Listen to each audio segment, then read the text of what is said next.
It's a hot weekend, and for that reason, we need to cool off a bit. How's everyone? You live closer to the ocean than me. I have to drive 2 hours or so just to even get to a body of water. Yeah, no, I mean, isn't the Pharaoh's Lost Palace in the sand? That burned down like years ago. Damn, I remember seeing very lit commercials for that place. Very lit commercials. So when the one time I actually was at the sands, we drove past it, and I'm like, Mom, can we go there? I want to go there. It's like, no, son. No, we're going to the sands. You're gonna like it. We're not gonna do anything of significance except for maybe watch a Cinderella story in theaters. But that's pretty much it. Actually, I'll say this as as a representative of the sand, it's not the fact that we couldn't keep these places open or anything. It's just the people that were running them was the problem. And this is coming from a guy who's had insider not only connections, but also did work for a few of these companies.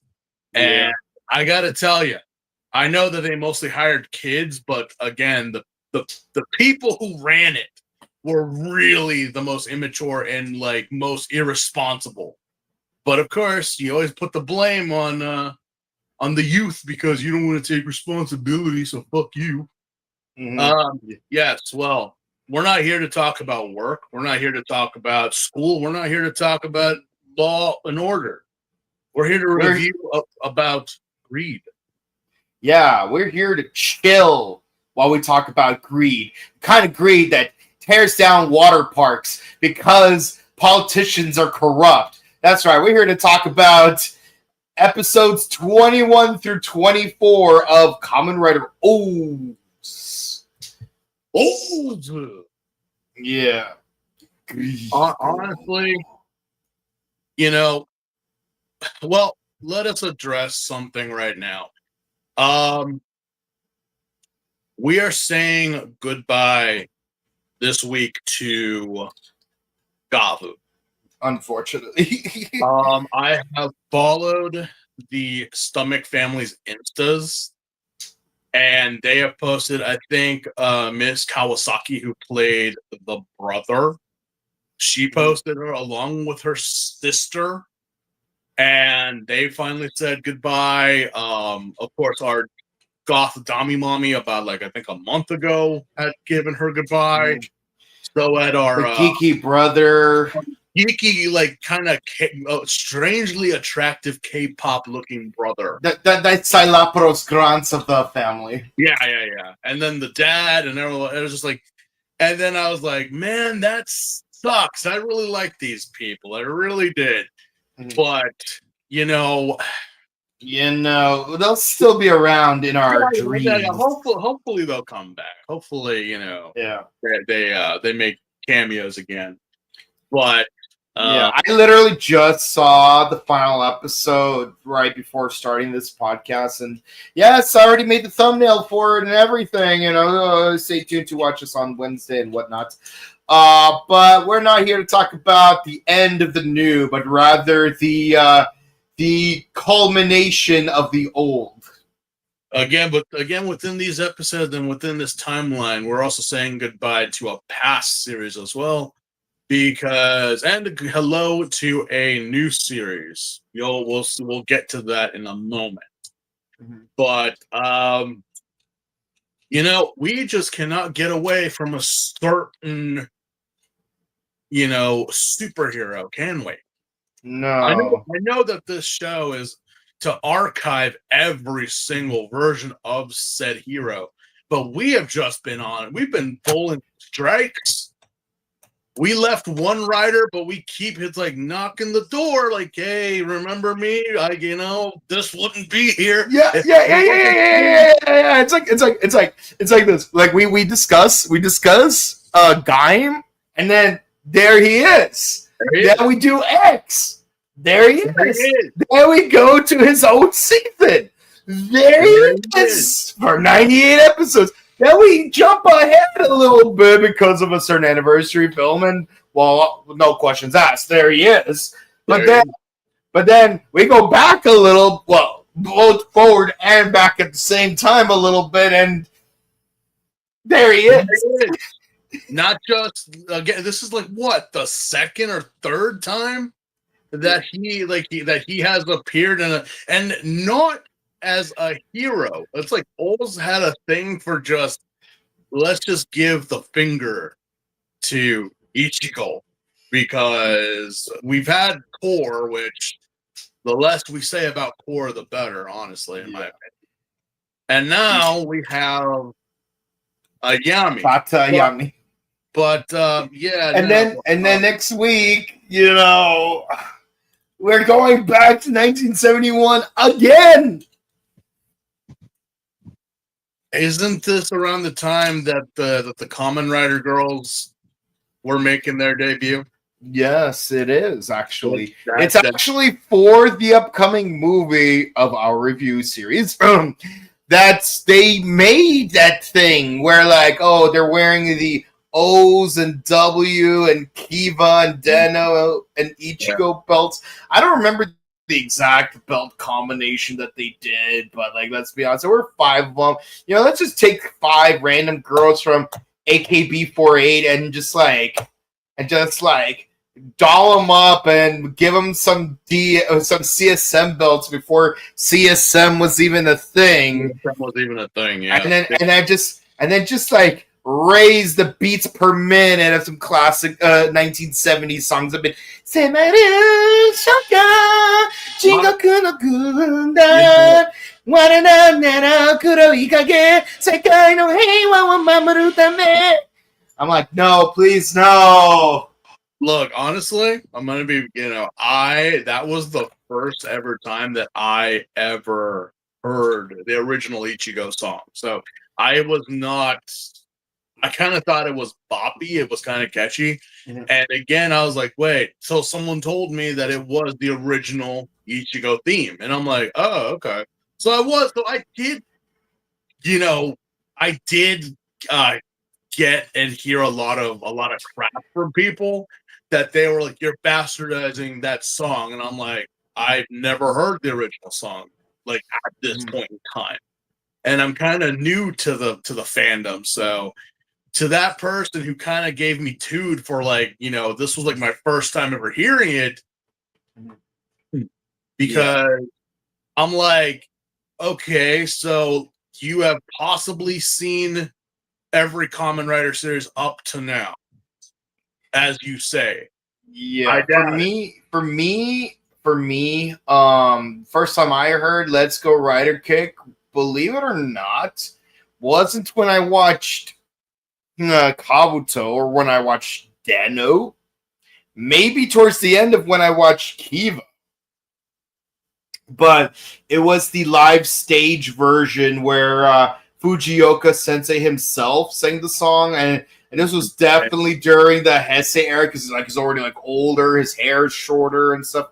And he's like wearing that thick leather jacket that he's now known for wearing. He never wore a leather jacket back in. Well, okay, he kind of wore a leather jacket towards the end, but not a thick leather jacket like that. That thick leather jacket was all a fabrication of the Heisei era. Let's be honest. Well, we're trying to make him look more badass, because again, when you look at Takashi or you look at Ichimonji, at the time of the series, it's like they were wearing fashionable 70s clothes. Yeah, Ichigo originally wore a blazer. Yeah, then he wore a Domonkashu outfit, and then he finally wore a jacket. Yeah, it's like, if we want to talk about like the 70s, Japan really held on to the 70s until like at least the mid 80s. Mm-hmm. And obviously it shows with their media. But the hell, they rocked it. And I'm like, well, can you imagine Fujioka-san, rocking like a blazer and bell bottoms at his age, that there's a time and place for such things, and this is not. So the leather jacket, obviously. Yeah. Yeah. But the point is, my first exposure to Let's Go Rider Kick wasn't Samaru Shoka Jigoku no Gu. No, it was Samaru Shoka Jigoku no Gundan. I agree. When it's kind of like when you hear like the original Ultraman theme. It's like, well, do you go with the American version or do you go with the Japanese version? There is also modern takes of it. There's like a rock metal version. There's like an acoustic version. There's all types. And I'm like, well, freaking A, take your pick and your poison and just enjoy it. But I'm like, I didn't really. Well, I mean, I didn't really know or even realize about the Rider Girls until later on. I think it was Forze that I was, because they actually had them on the show. Yeah, for the prom episode. Yeah, for the prom episode. So I was like, all right, cool. Like, I guess. But this isn't the first time you're going to see them in the TV show. You're going to find out in about a month or two from now. Well, no, that's kind of the thing, because they kind of just like, if not having them on like with their outfit, it's like it's kind of a blink and you'll miss it that they sometimes cameoed in some episodes, or they were the focus of some episodes as like a character that they created. Oh yeah, no, like I remember that even in Gotchard, like 3 members of the AKB48 were like in one particular episode, but I don't even remember how many of them were members of the actual Rider Girls, because sometime after Ghost, like the Rider Girls just got like defunct. Like, well, it's because again, I was going to Japan around this time. There was a little thing called Love Live that was very, very, very popular. Yes, that thing that I keep vaguely hearing about but never really got into. Shout out to my girl Johanne. All I know is that like at my college's anime club, we were supposed to vote on who's supposed to be the best waifu. That's kosher. And the most votes went to Ario Speedwagon and Eureka from Eureka 7, but instead both finalists were replaced by that Neko Ni girl.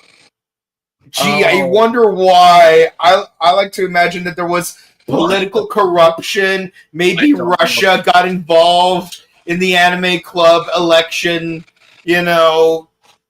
I'm absolutely sure. True story. With Italia, I remember. Yeah, no.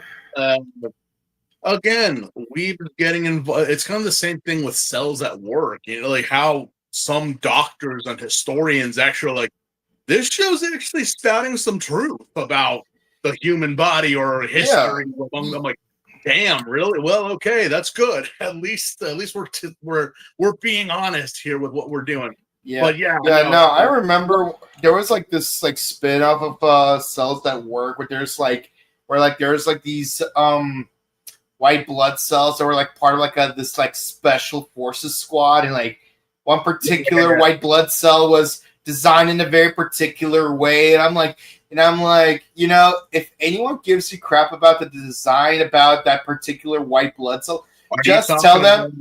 Are you talking about the T cells or the kill? Or are you talking about what the mommy cell? The mommy white blood cell. Yeah. I'm like, I forget. Was it? Yeah. So I'm like, if anyone gives you crap about it, just say that she's currently in the middle of process of phagocytosis, which is what white blood cells actually do. Yeah, no, I'm like, I kind of saw that and I was like, I'm like, well, that's amazing and perfect, because I'm like, yeah, that's pretty much what that thing does. So I shut up. Like, but because inserting JoJo into everything was the meta at the time, I also have a different Cells at Work joke. Killer T. Saito Toxified. Yeah, there was also that they also put Cells at Work live action on Netflix. So go watch that after this is done. I didn't know they had a live action. Yeah, they do. But yeah. Yeah, no, I mean, yeah, that was the thing at the time. Love Live was huge, and so I'm guessing Toei just, well, we got girls. We can get girls to sing. I'm like, blah.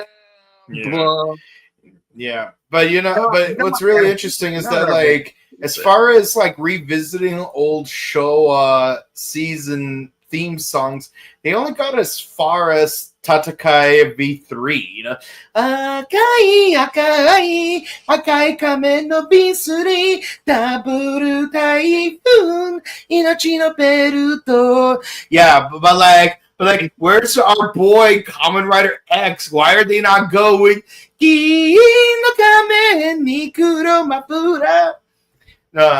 I know that there was another group that was. Oh, I think they were just doing covers of it, but I have heard those. But, yeah, no, you know who? This is why I need to give a shout out to Voca Panda and Studio Alf, because these two girls. Yeah.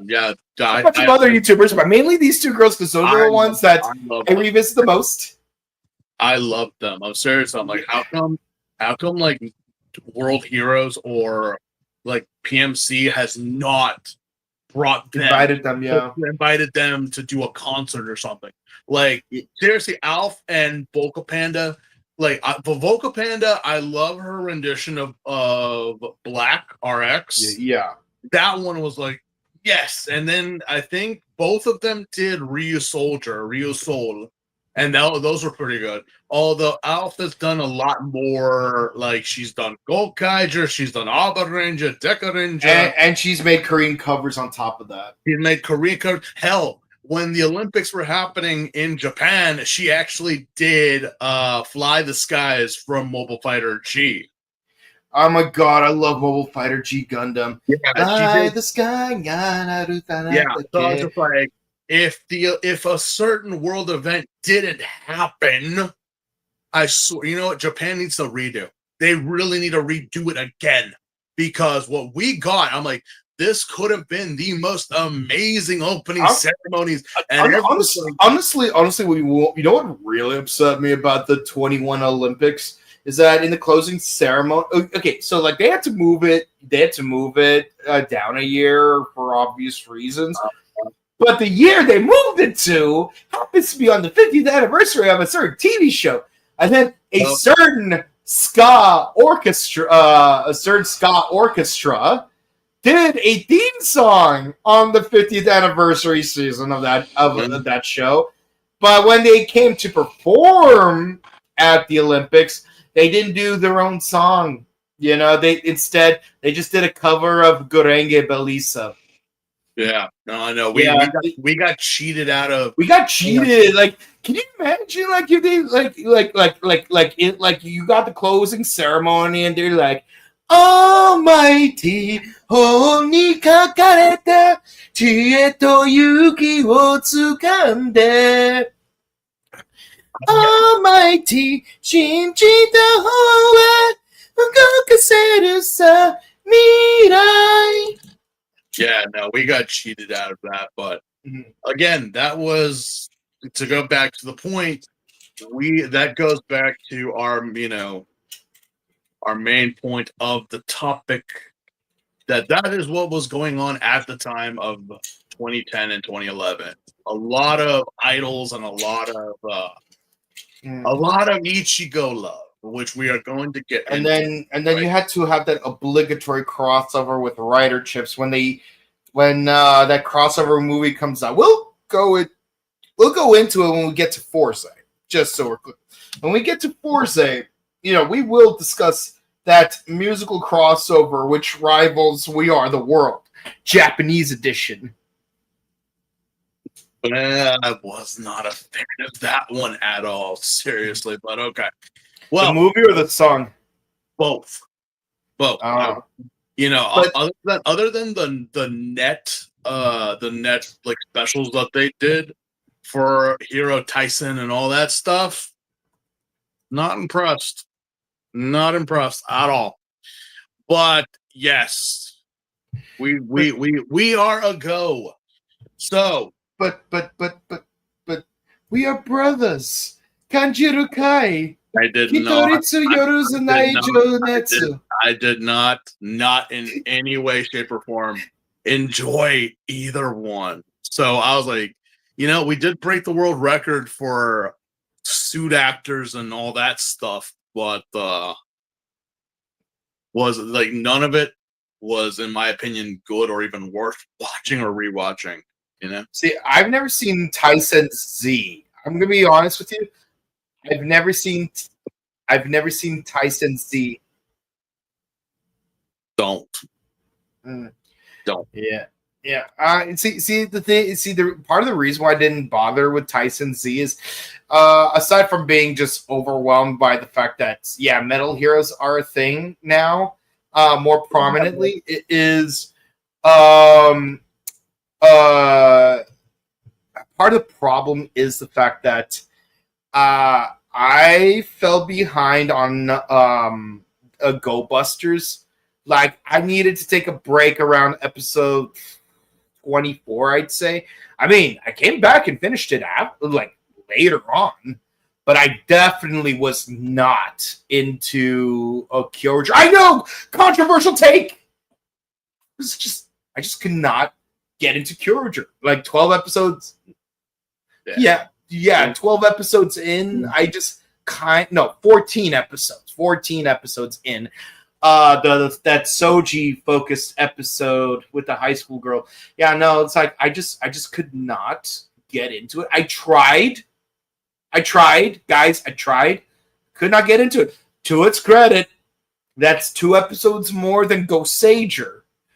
But in my defense, last year, at least I'm pretty sure it was last year, I did go back and finish Go Sager. I finished Kyoji, even the Korean sequel, and Kira Majors, and on top of that, I did watch Turbo Ranger and O Ranger, and then so I kept myself busy trying to catch up on Super Sentai, and yes, like now I can honestly say that everything from Bokenger through Boom Boomger, I'm fully caught up on. But it's like Go Sager, still not a fan. Kyoger's okay, but not a fan. I like the costumes, I like the swords, but that's pretty much it. Was not a fan of the combos of the combinations.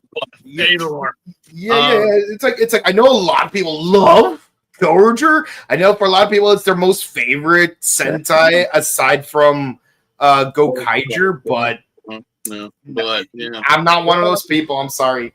I will say that the dinosaurs look more better in Rio Soldier than they did Kyoryuger. That's my hot take. Yeah. And the combos and the combinations were actually a lot more better because that final mech, that whole thing was just fugly. That's I gotta say. But you and Jake, by the way, happy belated birthday to the both of you. The two of you are going to be beefing about this. So I'm just going to break the tie and just say I'm an Aba Ranger guy. That's my Kyoru Sentai. Yeah, I have it up there, but I'll show later. All right. Bata.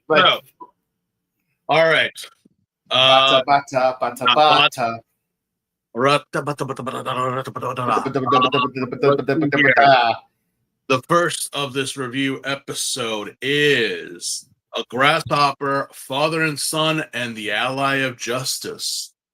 Sounds like a Yu-Gi-Oh card archetype. Yeah. Yeah, the funny thing about this particular greed is that I remember leading up to the winter film that we already reviewed, I was thinking to myself, like, wouldn't it be interesting if they were greed based on the 5 metal of the 3 Ankh medals, like a Takayami, a Kujaku Yami, and a Kondoru Yami. And I actually did make drawings of what I imagined all 3 of them would look like. So like Yeah. So like so keep in mind this was before the movie actually came out, but my fan plot for the movie, and I'm surprised that some of these things ended up happening in the TV show to a certain degree. Um, someone made yummies using Ankh as the host. Like Ankh is a host of 3 yummies at the same time. Like think Gamil, but 3 times at the same time. And so like you got a Takayami, a Kujaku Yami, and a Kondoru Yami. And like honestly, I'm proud of my designs for these characters. And yes, the 3 of them are based on 3 desires that Ankh has. And like obviously the Kondoru is like the simplest one because like he likes ice pops. He likes ice pops, so he eats ice pops. And like when he consume and like he has like icy talons because you know you gotta stick to the theme of the ice pops. Who would have thought that later on there would be an ice themed greed later on in the series? Kujaku. Now this part's interesting. Kujaku wants to protect Hina. Of course, Ankh is like, there's no way that's my desire. What the heck is that? It's not actually Ankh's desire. That's her older brother's desire. But the thing is, the desire to protect Hina gets so out of control that it ends up endangering her instead of keeping her safe. You know, like keeping her pinned to a skyscraper because that way nothing can get to her. Like that kind of in danger. Yeah, and as for Taka, well, he wants to collect cell metals, so yeah. All right. Yeah. All right. But yeah, this episode is loosely similar to the Kujaku Yami fan fiction. Honestly, it shines a light on what people think a desire or what greed is. But again, the line between virtue and sin is very, very, very thin. It's a very thin line. Because again, not to but this quote does hold water. Is the what is it to be a hero? What does it mean to be a hero? Honestly. Yeah, honestly, I feel like this will be a major plot point in Geats later on down the line. Yeah, it's always crazy how like, especially now in today's society, we look at there's a lot of hero media, a lot of superheroes, obviously, but we have seen heroes rise and fall, and it's sometimes stories that like that's not well, it's in the main continuity, so it is. Yeah, and that's kind of what it is here because we have this whole story of, well, apparently it's Valentine's Day. Hold on. Put your pitchforks down. Okay, it's not February yet. Yeah, it's early February in the show. Yeah, it's early February and it's down. I know people don't want to hear Valentine's Day and like, you know what? Sit with me at the bar and we'll have a drink. But not that big of a deal. It's just another Tuesday. Mm-hmm. And of course Chayako and Hina, along with Goto and Eiji, are getting ready for their Valentine's Day event for the cafe. And obviously, well, as always, these people, well, more so Goto, just can't keep his nose out of other people's business because we see a little boy scold a full-grown man because apparently he dropped the can of coffee. Don't know if it's cold or hot, but he just drops it. He littered. Yeah, and, thinking back, knowing more about Japanese culture now than before, it's like a big no.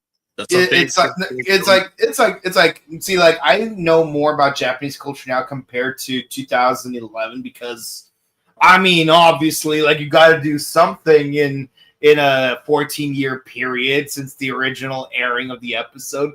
But like one thing that like I did not know back then, but do know now is that in Japan, there are no public trash cans. You have to actually take your trash home with you and Yeah. throw it out there. Yeah, no. So it's like, you know how crazy it was to like. Well, here's the thing. If you're a foreigner, they really don't. You know, they don't expect you to know or whatever. But there's a lot of social norms. Like obviously the trash. Yeah, that there is no public trash cans. There's none of that. You have to carry it around and then dispose of it yourself. Properly dispose of it yourself. Okay, because there are rules about that. And you know, just an overall, it's a different world. If people want to say they want to go to Japan, and like you don't know squat about their culture. You don't know jack. That's why things are the way they are going right now, and I don't like it. You know, it's like imagine a woman wanting to go to Iran on vacation and just not knowing that as soon as you get out of the airport, like you have to like cover your head. Yeah, no, it's again, research what you're doing in other countries. We are guests in their homes. But yeah, this little boy scolds this grown man. He gets punched or he gets kicked. Literally, they show a child getting just boom. And of course, Goto just has to get involved because Goto's a good boy. We have to establish Goto is a good boy. And of course, not really smart for that kid to be picking fight with a grown adult. I mean, you know, kind of stupid, but he came from a good place. Why are you littering and blah, blah, blah? And just, all right. Well, Eiji and Goto interfere, but then the boy's father shows up. Now, he kind of looks familiar. If I were to describe him in a word, is meek. He doesn't seem like a much of a confrontational guy, you know? And that's fine.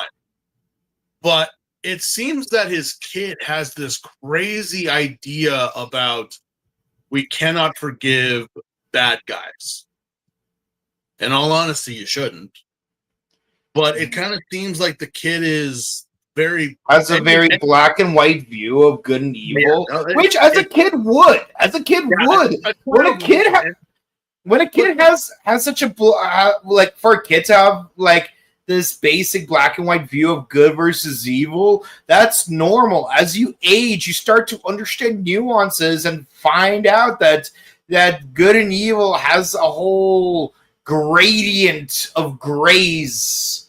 But like, it's literally like it's a, and to use a proper term, it's a spectrum of whites and blacks and various shades of gray.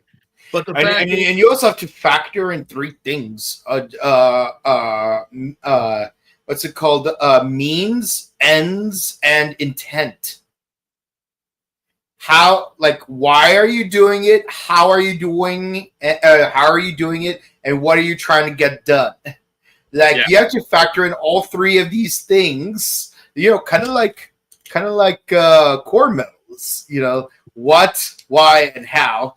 And like that is like you have to incorporate all three of these in order to like properly measure like whether your actions are good or evil and whatnot, or whether you are a good or evil person. And again, it's so complicated and nuanced. It's like there's no way a child would. I mean, I'd be impressed if a child would, but I would expect him to. A child, as I said many times, children are stupid. They don't know. We must teach them. But it also, I'm like, well, where did you get these ideas? Well, it comes from the dad. And I'm like, what? I mean, again, how you teach your children is how you go about it. Again, be careful, you know. But the father also has this kind of black and white version of justice and being an all-around person. You know, he doesn't want to be a hero necessarily, but his views are like, you know, well, it's not like there was wrong, but how he went about it was wrong. Anyway, we find out that the kid asks him, when are you coming home? And he doesn't say anything. Wait, what do you mean come home? What do you mean? Well, he's just not at home. And because of that, he winds up just like, we get a flashback of him. So, and I also forgot that Chiako actually came down, and before he left with his son, Chiako came down, and we found out that she was his senpai. Yeah, she went to college with him. And, well, apparently the guy did go to college with her, graduated, but he failed a test. And what is that test? It's a bar exam. If he failed it multiple times to the point that not his wife, not his son, but him, he literally feels like a failure because so he's trying to be a lawyer. A lawyer? A lawyer. I don't know why you don't want to be an attorney, but okay. But yeah, no. I remember that episode of Zorkin and Pals when Zork's mom was I'm so proud of Zorky Poo. The thing is that this guy, I think Kanbayashi, yeah. Yeah, Kanbayashi, yeah. Kanbayashi, not Kobayashi. Yeah, Susumu's the dad and Takeshi's the son. Takeshi? No. Takashi, not Takeshi, but Takeshi. Okay. Yeah. Oh, what? I was about to put out the chocolate meme. Anyway, so, yeah, because he's failed the exam multiple times, he just one day decides, I'm leaving home. I'm a failure. I'm like, your son didn't care. Your wife didn't care. She said, keep going at it. You don't get it. No, the man is a bum. Bum, I say. Because he just... How many times do we have to teach you this lesson, old man? He abandons his wife and child to, I don't know, possibly put a fire under his ass to make him pass it. I don't get it. I mean, it's one of those things that, you don't understand. You're right, I don't. Because it's even so with me, it's like, if you have a wife or child or people that care about you, their cheers and support should be enough. Why are you going to leave? Why are you abandoning them? Because, again, I don't see them heckling you that fourth year loser. You didn't pass the exam. You didn't no one's saying that. But you just decide to leave. It's your inner voice. Yeah, you are as I say, you are your worst critic. You are your worst enemy when it comes down to things you do. It's like, because I'm not rich enough. I'm not this enough. Does your wife or your husband care? No. They love you. Do your kids care? No, they love you. And I think that's, again, one thing about it's not that he's, again, kids and family, they don't care. I know someone, not going to get too deep, who lost everything because why? They kept chasing money. Not going to say what they were doing, but they just kept chasing money because they were like, I want to give them this. I want to give them this. I want to give them this. And I said, what they need is a father or a mother. That's what they need. Okay. But you're not, because again, you can succeed and then what? They resent you. So what did you gain from pursuing money? Mm-hmm. You kind of suck, in my opinion. It's the same, that's just my point of view of it. It's like you can better yourself and better your lifestyle, but don't forget of the precious things that you have by your side. If you've got someone that loves you and is holding your hand. In the words of George Harrison, we were talking about the people who gain the world but lose their soul. Yeah, if you have children that that love you and say thank you to you for everything you do, appreciate that and make that be your motivation. Don't abandon them. Don't leave them because you're just making yourself be a bum. But yes, but because of this sour vinegar plot attracted a certain insect. Yeah, so let's just say there's no sour grapes about this. It's Ben Tennyson or Malcolm Frank. Malcolm Tennyson. And of course, he's interested because he's like, huh, I have never met someone like you or ever seen something like this. This might be interesting. And interesting it is. Because he puts in a slot right in the forehead again. That's just Uva's thing, is putting them in as on the forehead. Mm-hmm. And a Yami comes up, and of always, well, nothing else happens until later. Because the Yami beats up a purse snatcher in a later scene, and then it turns into Bata. You know, we've said it many times on this podcast, but I get we'll say it again. The Greed are literally doing what Shocker should have done a long time ago, but better. Yep. And it's so weird because it's not like the Greed are motivated by world domination. Look like high key. They're not motivated by world domination. Even the final villain is okay. Like the final villain is like focused on world destruction, but not its domination. Mm-hmm. But again, here we go, because why? The Greed or Uva created a Bata, a grasshopper. And the grasshopper returns the purse to the woman. Oh, but it freaks everyone out. And we're thinking, oh, man. But it just says ally of justice and hands her purse. Now, all it's missing is for the grasshopper to go, shh. But again, here's the whole thing about that, though, is that a woman sees a grasshopper and she's afraid of it, but it tries to show that it's just giving her stuff back. Uh-huh. Not like we have not seen this before, Hongo. Yeah. I would love to have a scene where like the grasshopper Yummy's just like looking in the mirror in front of the thing. It's like, I am no humanity. I was waiting for that, but sound like, well, Yummy even have that. But anyway, yeah. So that's kind of weird. That's really, really weird. That I'm like, so you beat up the purse snatcher and returned the girl's purse. AG transformed, but you didn't fight him, and you just left. Mm-hmm. Kind of strange, because typically in this situation there would be a confrontation, but there isn't. Yeah, this turn of events was very shocking. It's almost like it's almost as if we saw this 30 some odd years ago. Mm-hmm. Almost 40. Yeah. But at this point, you know, we haven't really quite nailed it about what's going on. Chayako and Hina wind up bandaging up our meek friend here, because obviously he tried to stop the purse snatcher, didn't work out, but failed.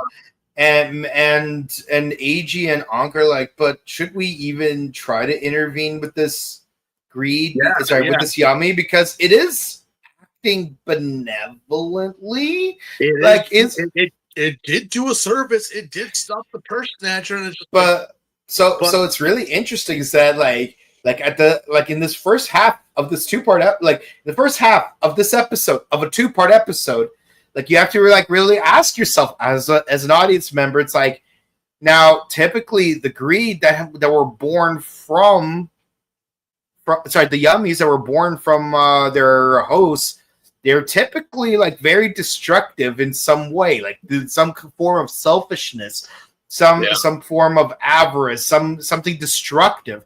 So you're thinking to yourself, how is being an ally of justice destructive? Have you not watched the Toko property? How much damage do these fools do on the daily basis? It's kind of like, again, it's like they said it in the 98 Godzilla movie, as the army was chasing that damn iguana. So you guys were doing more damage than the goddamn monster. I'm like, yeah, pretty much. See, 98 movie Godzilla is not my Godzilla. Now, the animated series Godzilla, that is my Godzilla. Well, no, I know. There's a huge debate on that, but I'm like, again, I watch it. I think it's just a good monster movie if you take the title away. But that's another question. That's another topic for another day. Yeah. So where was I? Okay. So Oh yeah. yeah. So we get a belated birthday party. Yes.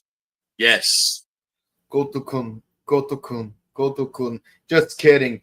Date-kun, Date-kun, Date-kun, Date-kun. The goat himself. It's your birthday.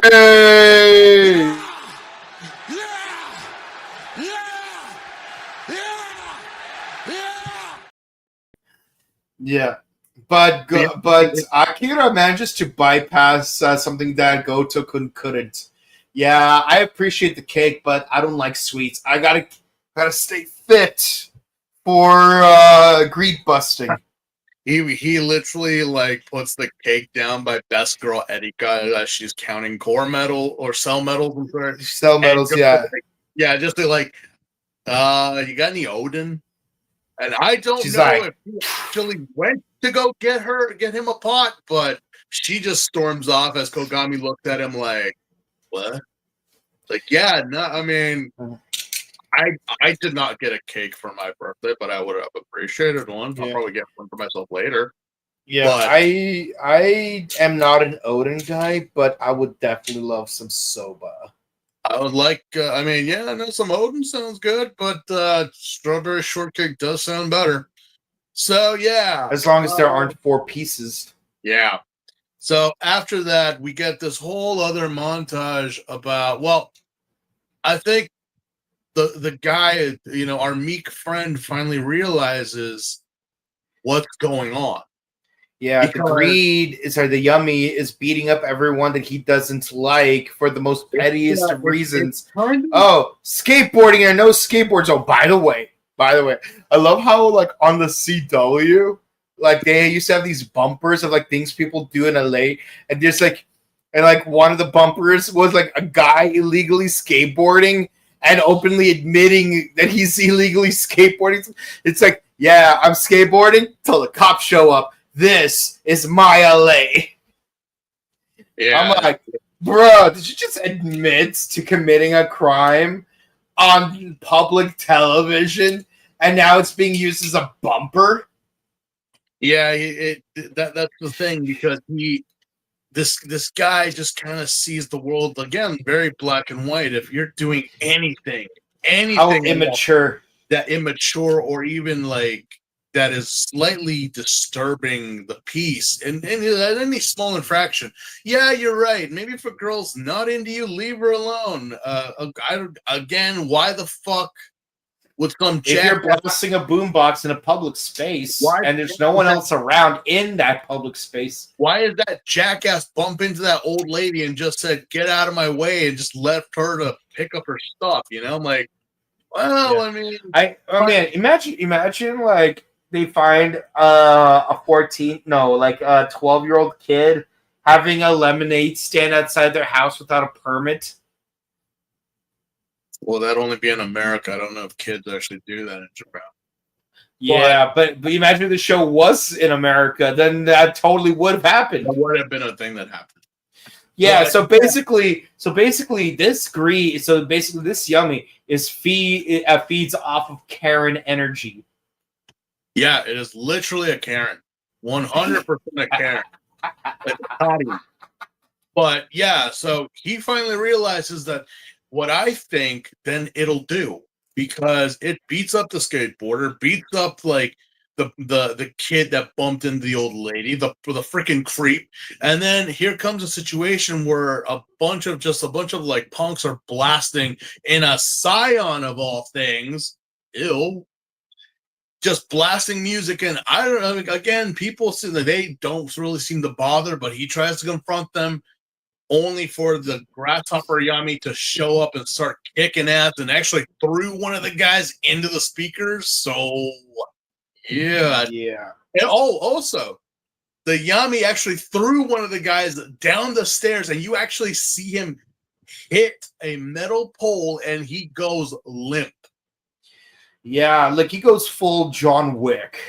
He just like again just starts like who stole his dog. But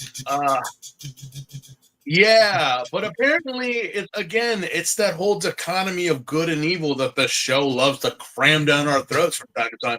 It's like, well, yeah, the Yummy is attacking people who are doing bad, not necessarily like innocent bystanders, but just people who are just overall like punks and thugs and corrupt people. It's like, yeah.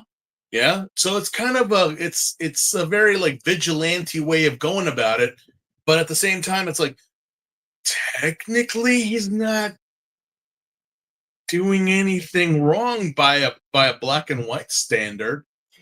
But he's doing things wrong on a gradient. Yeah. See how I said gradient? Yeah. So obviously AG must transform and fight it to the point that, Uva's there. He shoots lightning, and then he uses his Giga Scanner as a shield. But we do have a moment before that Goto actually bumps into Takashi again, the little boy, about his father and telling him about like how his father views justice and all. Like, we can't let bad people do bad things. And of course, this kind of gets the gears moving in Goto's head. I'm like, yeah, you're right. Goto had very similar black and white view of the world. Yeah, it's like we can't let bad people do bad things. We just can't, and that's Goto's way of thinking. Which, again, it's like, well, Goto. Again, you're gonna grow here and as a character because again, it also kind of goes with your goal of being the Kamen Rider first. Is that why was Akira picked and not you? You seemed more qualified, more serious, but Date is like a goof and overall nice guy. Well, as you're gonna find out in the next couple of episodes, the reason why Akira was chosen above Goto is because Goto's a lot more Hippocratic in his craft. Mm-hmm. But yeah, so here we go. We have this whole fight between the Kamen Rider and the Bata. Uva gets involved, but obviously here comes Birth, here comes Onk, or here comes Date, and they're having it a go. They're going at it. Birth fights Uva while Oza goes up against goes up against the Bata greed, and obviously like seeing it saying such a beautiful combi makes me so like he tries to use a Giga Scan using 3 core metals and very, very close. He had his finger on the trigger. He was ready. It looks like that rainbow donut thing from Blazar. Yeah. He was set to fire. Like the Giga Scan was ready and charged, and just he had a clear shot. But then here comes Daddy. Here comes Dad. Here comes Kambayashi. I won't let you kill this greed and Yummy. Yeah, like wait, why not? Because he's actually doing good. I'm like.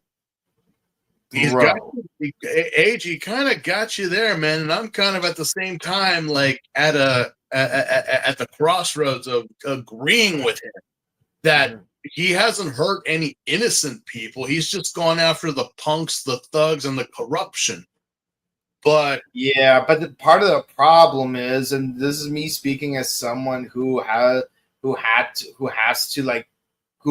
been in positions where I'm mandated to step in to certain issues. Yeah. There's a difference between an infraction, a misdemeanor, and a felony, and it's a problem if you're going to treat infractions like felonies. Oh no, yeah. There's a spectrum here. There are tiers to this. It's like imagine expelling a kid for imagine a kid gets bullied and then he makes a yo mama joke as a retort and then gets expelled for making the yo mama joke. It's like Bruh. Did the kid start the fight? Exactly. No. But did the kid start it, or did he end it? That's the point. It's like, We don't know, right? I hate it when administrators don't care. Yeah, I know. Yeah, but yeah, it's like we'll just punish the person who hit last. There is a gray line in this, but not only did he get involved, we also see Goto and his son Takashi, and then little boy gets involved, and it's like, okay, I didn't think that we were gonna get this, but yeah, you know, like I said, there are Goros and then there are Kennys. This kid totally has become a Kenny because do you not see the creepy grasshopper and the creepy stag beetle beating up, like, you know, what exactly do you think is going on? Just because your dad is stopping it doesn't mean he's on the right side. Either or. That's just it. The part of being black and white as a child is assuming that your parent is infallible. No, I know that's kind of the thing, you know. Mom and dad are God to children, so. But that's why or as Eric Draven would say, mother's the word for God in the hearts and lips of every child. Well, I tried to include fathers because obviously I do know that line from the Crow, but still, like, I'm trying to add fathers in there. Yeah. It was just appropriate to bring up the quote. Yeah.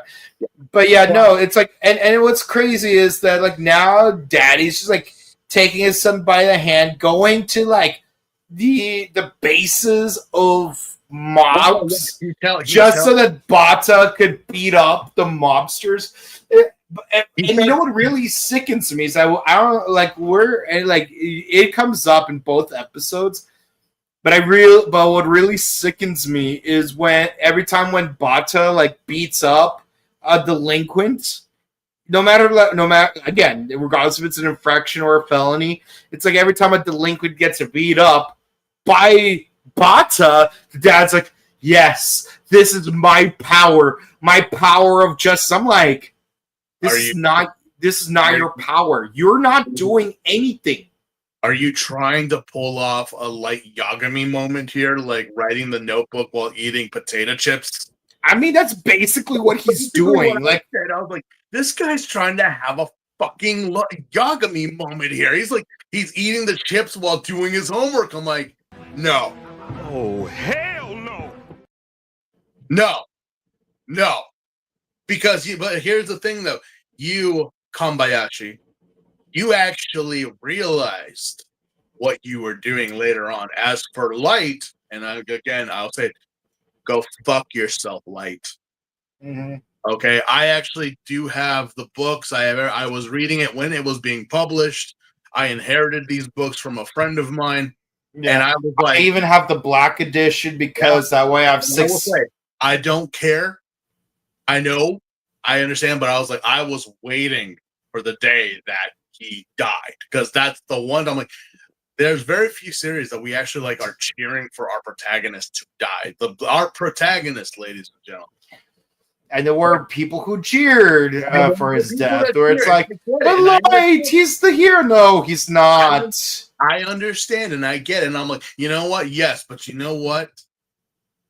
You fell for it. You fell for it. I will say that the one shot that they created a couple years ago, you know the one I'm talking about. The one about Donald Trump.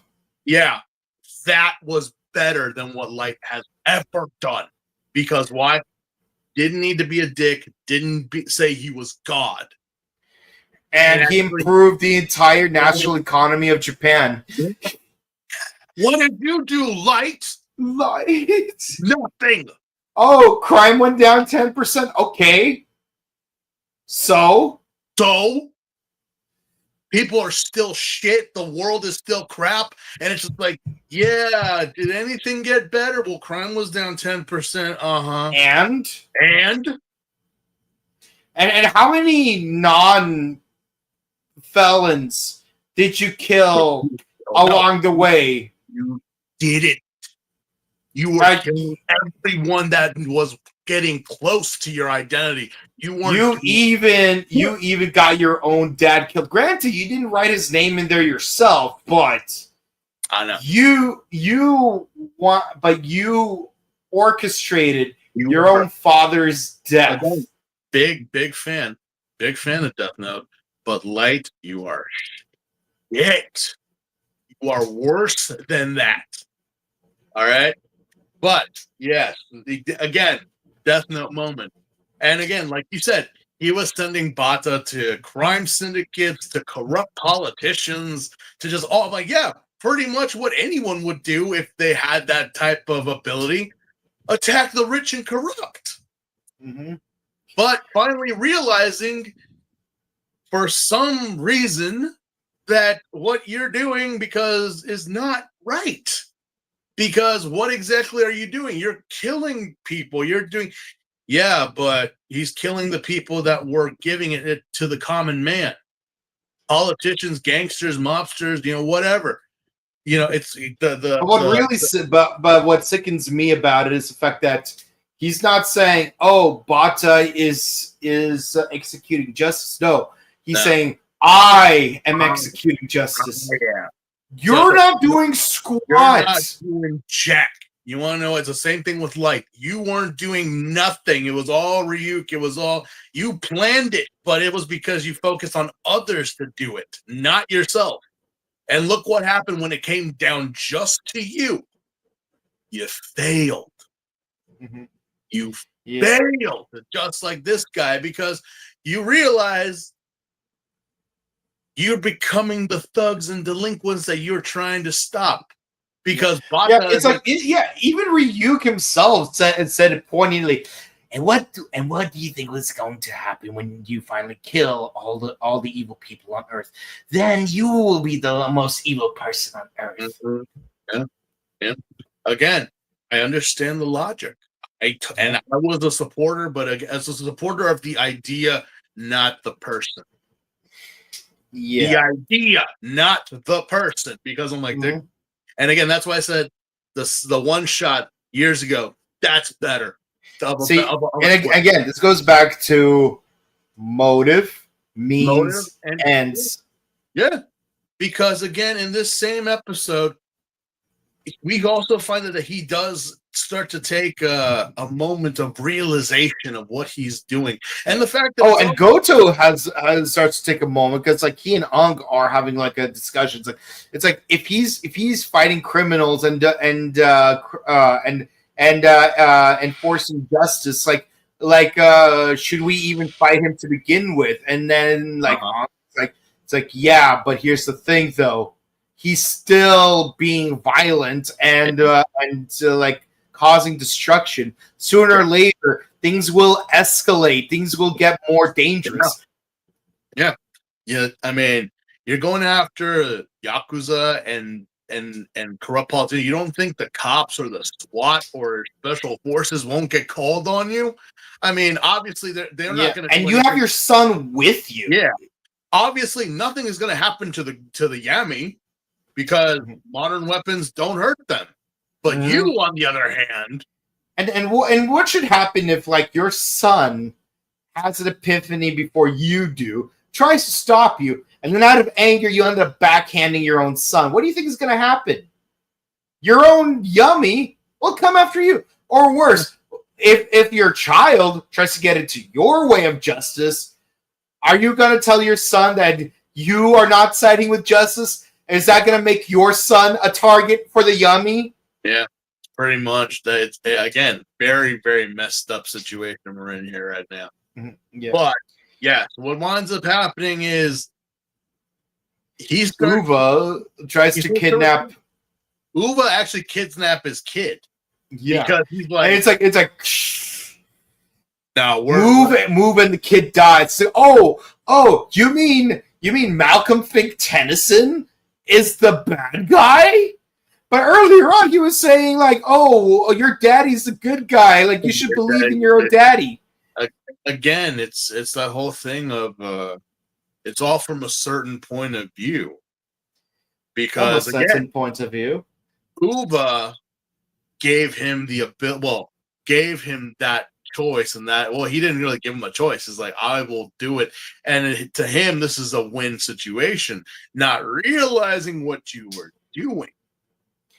Yeah, and it was like, it's like, hand over those core medals, or the kid gets it. It's a very like, a story as old as time, the temptation of man, where you're at the end of your rope and here comes the devil presenting you with something. You take this, I promise you. Things are going to get better, and 1,000,000 times better than what it was. What's the catch? Yeah. Out. But Danny catch. Yeah, it's like, I'm not going to say, but again, if you want to, it's right there. I'm leaving it right there. That's up to you. And that's what he did, because instead of trying to make O stop the Yami, he embraced it. And look what's going on. Now his son is in Uba's hands, almost got corrupted by Uba because... Yeah, so what ends up happening is it's like, give me your core medals or the kid gets it. And he's currently using Gata Toraba, so he's got 2 of Uba's medals. Yes. And by the way, an interesting thing about this episode is that it's got an all green with Tiger, and then it's got all red with Tiger later on. So it's kind of interesting how it's like you got red, yellow, red, and the green. Red, yellow, red, and green, yellow, green. In the same episode. They were giving a lot of love to Tora. Yeah.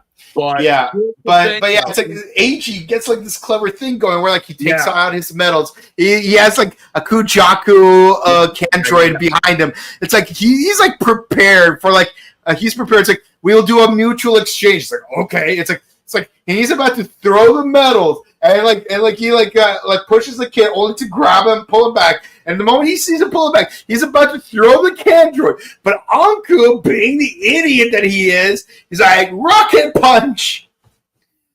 Knocks the Kujaku Candroid out of the way. So he's only able to salvage his Tora medal. Bonk, you are such a blonde, I swear to God. And now Uva has an additional Kamakiri. Kuwagata and Bata medals. Bonk, being best tsundere bird husbando, starts yelling at Age. I'm like, did you not see what your boyfriend was gonna do? Seriously, you damn blonde bird. Did you not see what he was doing? Bird brain. You just, oh my God.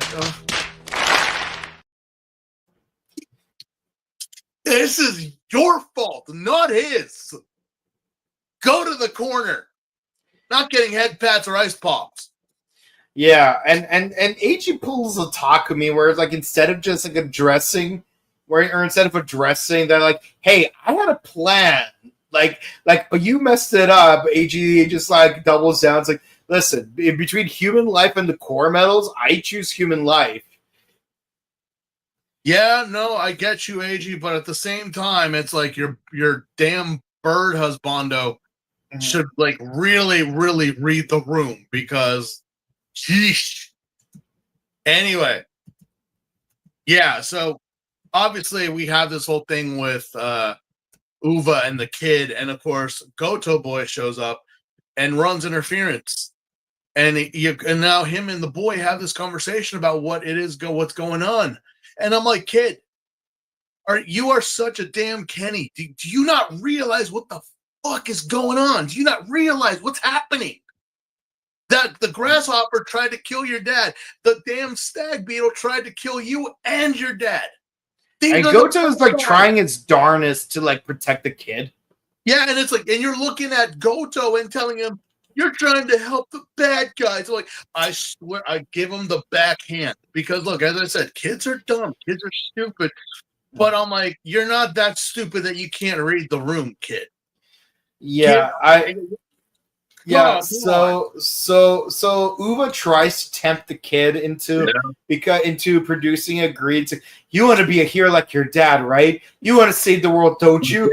Don't you? This, Don't this you? is where Don't you? And the kid kid's like, shines. what I want, what I want is my dad back. And then like his coin slot closes back up. And by the way, see that kid move around so much, and that coin slot trying to move around with him. I'm like, geez, CGI did not age well for this particular scene. No, see, like the reason it worked in a lot of previous episodes was because the host would typically stand completely still. Yeah. So yeah, like the CGI cell metal slide would just like be like non-conspicuous. It's like plop and then close up. But like no, this kid's moving around a lot. So like they had to render that coin slot to move around with him. And they just could not get the texturing or the angles right in real time. Like let me just be clear with you. There's a short video I made where James Pax from Big Trouble in Little China emits lightning from his hands, and he does like kung fu moves while he's like emitting the lightning. Let me tell you, real martial arts actors, none of that wuxia nonsense where it's like, oh, I'm emitting fire using a power magic. No, I mean like real like Bruce Lee, Jackie Chan level martial arts actors. Like they really got the reflexes going on. It's like so quick you'll completely miss it. Like I had to move the lightning effect frame by frame in order to make sure that there aren't any inconsistencies, because I want the lighting to look as natural as possible. And let's be honest, I'm not a Hollywood VFX guy. Like I'm just a guy in his room doing a podcast and editing videos on Sony Platinum 13. It's not even the most up-to-date version of Sony Platinum. 2021 17 was the most up-to-date version. It's 2025 now. I'm outdated by 11 years. But I'm still making it work. I mean, you guys seen the interviews and vlogs I've been producing. But the point is, it's like I'm going at this frame by frame, like 24 frames per second. I'm moving the lightning bolts up accordingly because I want the effects to look as realistic and consistent as possible. And keep in mind, as the hands move around a lot, like I have to change the length and angle of the lightning effects. So yeah, with that in mind, yeah. First of all, check out the video with James Pax. But like if you could find it because it's from years ago. But also it's like, bro, that coin slot, man, that coin slot. It's gonna bother me, but yeah, like trying to like summarize the rest of the episode really quickly. Yeah, so like he doesn't have any leg medals anymore, so now he really needs to borrow Kondoru from Ankh. He's like, God damn it, you better not lose it this time.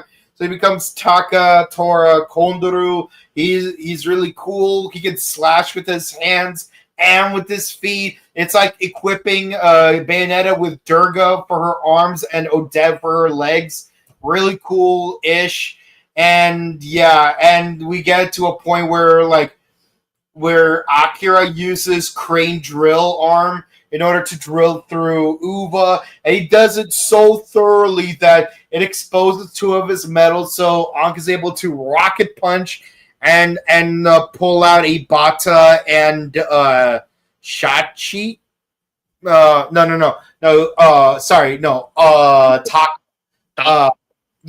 Taco. Like he's able to pull out Taco and Bata.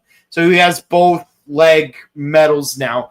And yeah, he uses the Gigascan charge with the Kondoru kick, where like his legs turn into like raptor talons. Yeah. Well, here's the ironic thing and again, not a lot of people noticed this, but again, it's something for you to look at that I was watching. So obviously now we are they do the battle with Uva, and Uva decides to run because we took 2 core medals from him, one from him and the taco, which is Japanese for octopus. Yes, So, Taco Tuesday. Yeah, so he took those and ran off. He's like, no, I gotta go. I gotta do a Team Rocket blasting off again, leaving us with the Bata. And it's kind of, to me, poetic and ironic that the Bata Yami is facing Tajadoror. Because, well, if you watched our last review, let me ask you this question. What was Shocker's emblem? It was a 2-headed iron eagle, or condor, depending on how you look at it. Yeah, and AG turns into best bird husbando combo, which is a hawk, a peacock, and a condor. And as we mentioned in the previous episode, when you line them up left to right, it forms a 3-headed bird. Mm-hmm. But if you look at the combo completely as it is, it sort of resembles the eagle condor on top of the world for Shocker.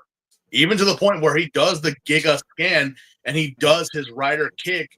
The Bato Yami is doing a rider kick. As also AG is doing a rider kick, but his rider kick was able to take out the grasshopper. So Shocker, in a way, wound up beating the Kamen Rider in a way. Because the Iron Eagle, our best bird husbando combo, killed the Bata Yami. Yeah, that's how ironic. It took 40 years, but they finally did it. Even though it wasn't then. More or less. So there you go. Shocker actually did kill the Kamen Rider, but it was actually the Kamen Rider that killed the Kamen Rider. Ugh. Anyway, so that all got wrapped up, and then we go to we go to the Kosuke Sur for Valentine's Day. AG and Goto are dressed up as angels with blonde wigs, and they're Cupid. Yeah, aren't they adorable? Aren't they adorable? They should look like something your grandma had on her shelf. And Ankh finally gets to taste Valentine chocolate for the first time. Well, finally we get the whole thing about Kobayashi, that he finally went back home with his family, and he said, "Yeah, I'm gonna be an attorney now, not a lawyer," which I actually did look up. So apparently a lawyer can only draw out like legal documents and give you legal advice and all that. An attorney is the one that actually saves your skin when you're in court. Mm. So an attorney can practice and represent law, while a lawyer only studies law.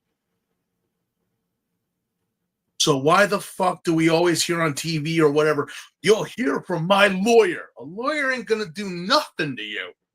You'll hear from my attorney. Yeah, that's like even in Dexter's Lab, they use it correctly. Like it's like now, Dexter, you'll meet someone much more powerful than I. Who would that be? My attorney. Yeah, no, exactly. Every time you hear like you'll hear from my lawyers. Well, go call your freaking lawyers. And when someone says you'll have my attorney will contact you. Oh fuck! Like that's right.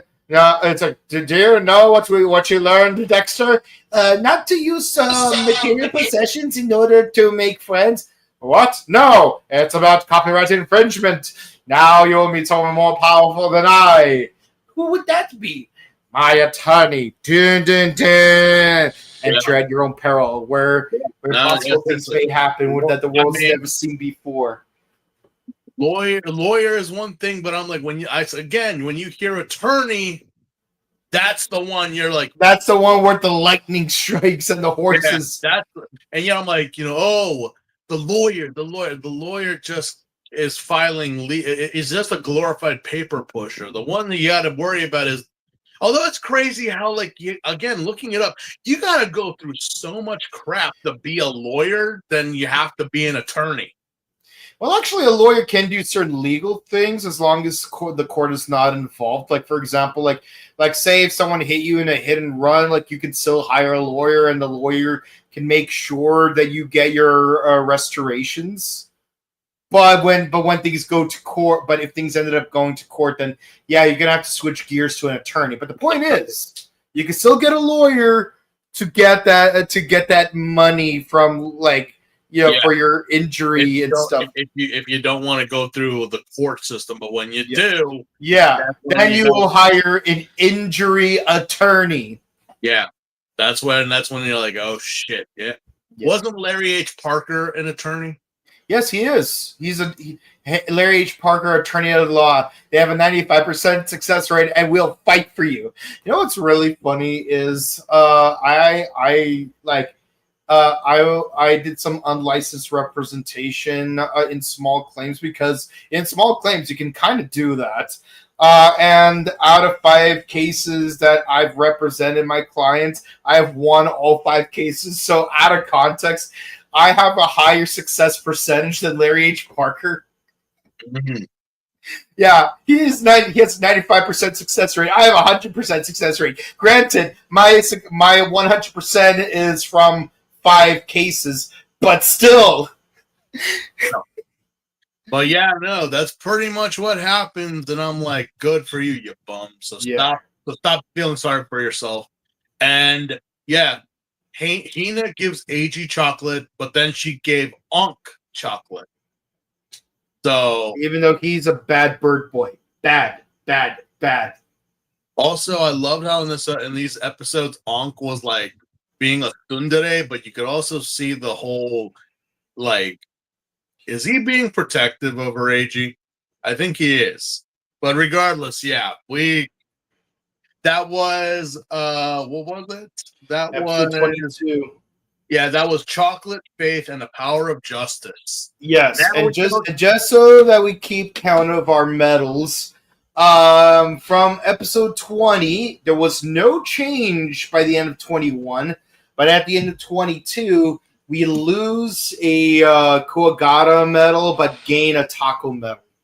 We lost our legs in this episode because AG had to beg Best Bird Husbando for a coin. Yeah, so we lost a head, but gained some legs. I can't feel my legs. Mm-hmm. Okay. Yeah, but moving on to episode 23. Yeah. Kazuri? Yeah, Beauty, an Egg, and a Sleeping Desire. Kazuri just casually plops 2 of Gamel's medals into his head. And just to give you a head count, no pun intended, he already has 8 of his own medals, plus 5 of Mezul's, and now we're adding 2 of Gamel's on top of that. So now we are at 8 plus 7, so he's at 15. Yeah, the stupid cat. I mean, again, so are we actually solidifying that Gamul and Mizul are actually dead now? At the moment, yes, but what we do know is that, yeah, this is the same number of, more or less the same number of medals that Mezul had when she absorbed Gamul. But Gamul, being the special boy that he is, really didn't realize what he had. Kazuri, on the other hand, is aware of what he's doing. And he's feeding himself other people's medals slowly over time. So that's probably like him trying to condition himself to become the vessel.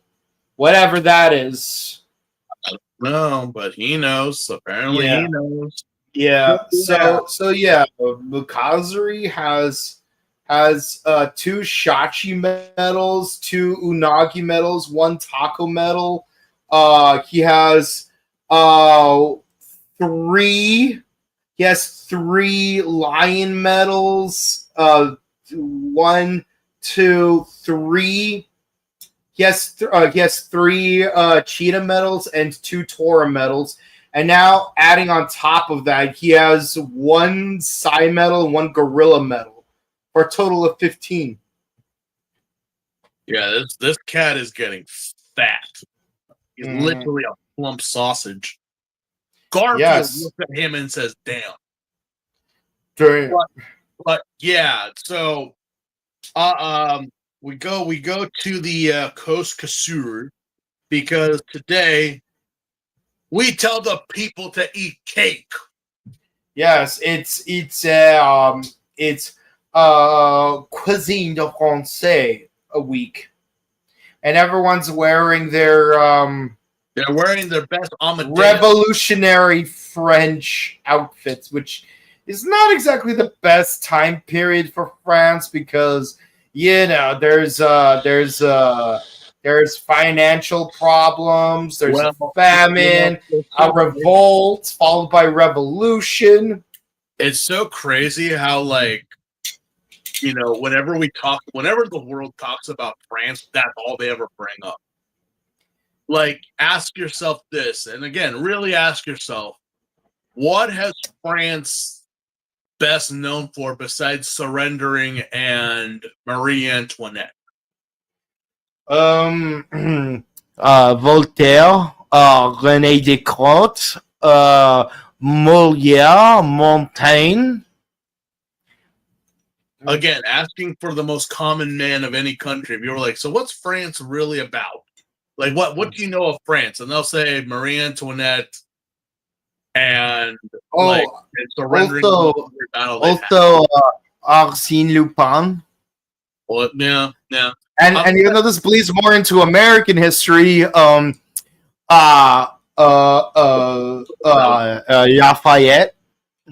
I will say though that France has a very colorful history in terms of its culture and its people. But again, for the most common people, and also let's not forget the great vigilante superhero known as Le Scarlet Pimpernel. Oh yeah, that's right. Yeah, the Scarlet Pimpernel. Yeah, and of course the iconic villain in French history, Arsène Lupin. Isn't Moriarty also in that roster? No, Moriarty is British, to my knowledge. I'll have to look that up. No, because I know Moriarty is definitely from Sherlock Holmes by Arthur Conan Doyle. But I know that for copyright reasons, the arch nemesis of Arsène Lupin is none other than the great detective Sherlock Holmes. I'm not even kidding. That's the actual character, Sherlock Holmes. I mean, it's always one. Even so, when you ask anyone about France, that's normally what they bring up. Not as much as intellectual as you have put it. But yeah, apparently they just decided to rock me Amadeus. Amadeus. Wait a minute, that's Austrian. I don't know when the hell. Well, he was very popular in France. Yeah, you know what's really funny? There's this joke that Austria is famous for a certain German musician, while Germany is infamous for a certain Austrian painter.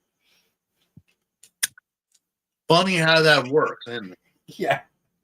Yeah. Someone got the bad end of the deal. Yeah, we did. But again, Austria gave us, one of the best bodybuilders / humanoid robots and a pianist. Well, Germany, well, no, the pianist is from Germany, but he went to Austria to study piano. Yeah, but and became famous there. It's like how the Beatles became famous in Germany. Oh yeah. Yeah. Or Radiohead became famous in Israel. Not a big fan of Radiohead, in all honesty. I may have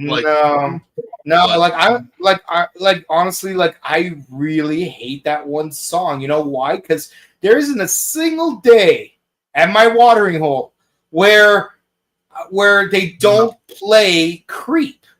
Like every single night. Like if I had a nickel for every time that they don't play Radiohead at my watering hole, I would have absolutely no nickels, which isn't a lot, but that's exactly the point I'm trying to make here. I'll say.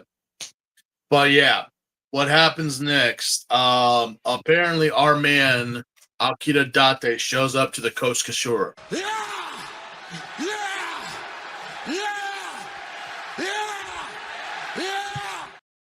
Let's be honest, he could do no wrong. He can do no wrong, even though he stubbed his toe and spilled a bunch of cell metals all over the floor.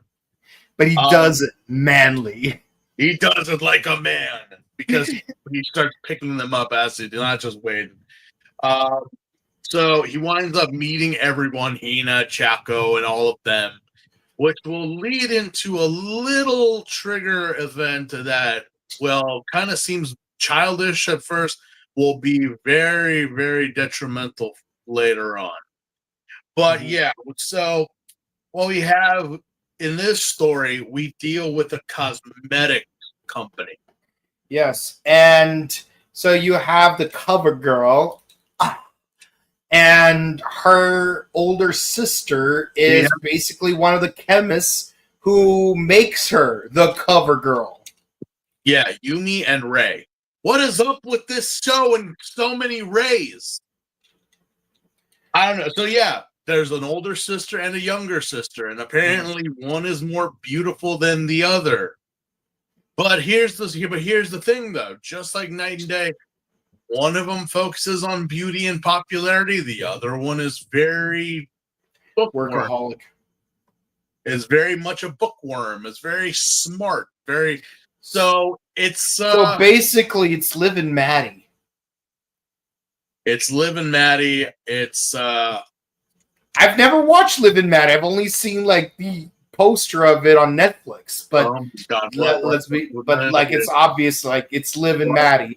What else was it? It's kind of like again for those who remember the Princess Diaries. Remember how Anne Hathaway was presented at first, and then afterwards, you kind of there's no way those are the same two people. No, they are. That's the same two people. God. There's something else. There was another reference that I was like trying to get on here. Jack and Cody? No. Well, yeah, that's the male equivalent. Yeah, one is more like out there, where the other one, the other one is very studious and very naive. The irony is that the actors are basically the opposite. Dylan ended up going back to school and getting a PhD in something or whatever, zoology. No, not zoology. That's Kate Panabaker. But basically, he went into higher education, while Cole Sprouse went back into acting, and basically one of them got arrested and the other one didn't. There's always got to be one in the family.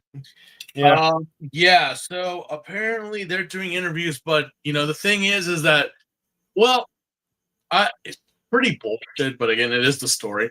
Obviously the younger sister is kind of like, because Ray, the older sister, kind of comes out and she's in the lab coat with a mask and a beanie on, kind of just like passing by like the gremlin that she is.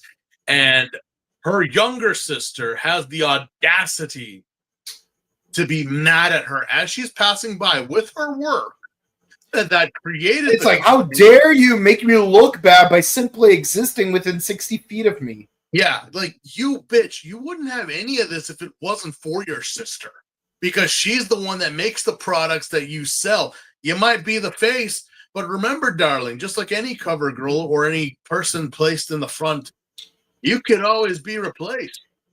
Yeah, it's like Jobs and Wozniak. Like, neither of them would be successful without the other.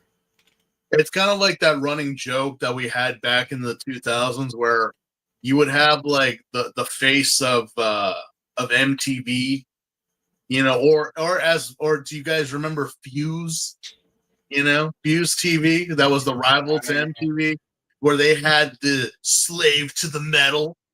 And there was that one chick that was like considered the earliest rendition of a goth punk rock metal Tommy Mommy. And within a year or two, she was replaced by someone else younger and a lot more hotter. Mm-hmm. I thought she was the face of the network. No, she just, we take corporate America, ladies and gentlemen. Take your pick. But yeah, but apparently Ray is not just some meek little hole in the wall scientist girl.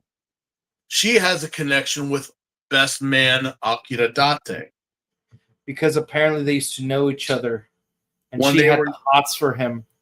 Yeah, very young, and again, it's like the movie Cinderella Story where Hilary Duff is like this meek, studious, nerdy girl, but she has the hots for Austin.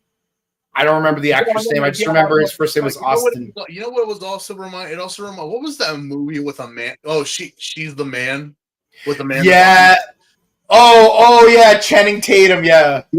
Fuck Channing Tatum. But my heart blessings goes out to Amanda Bynes right now. You're in my prayers, darling. I love you. I always have.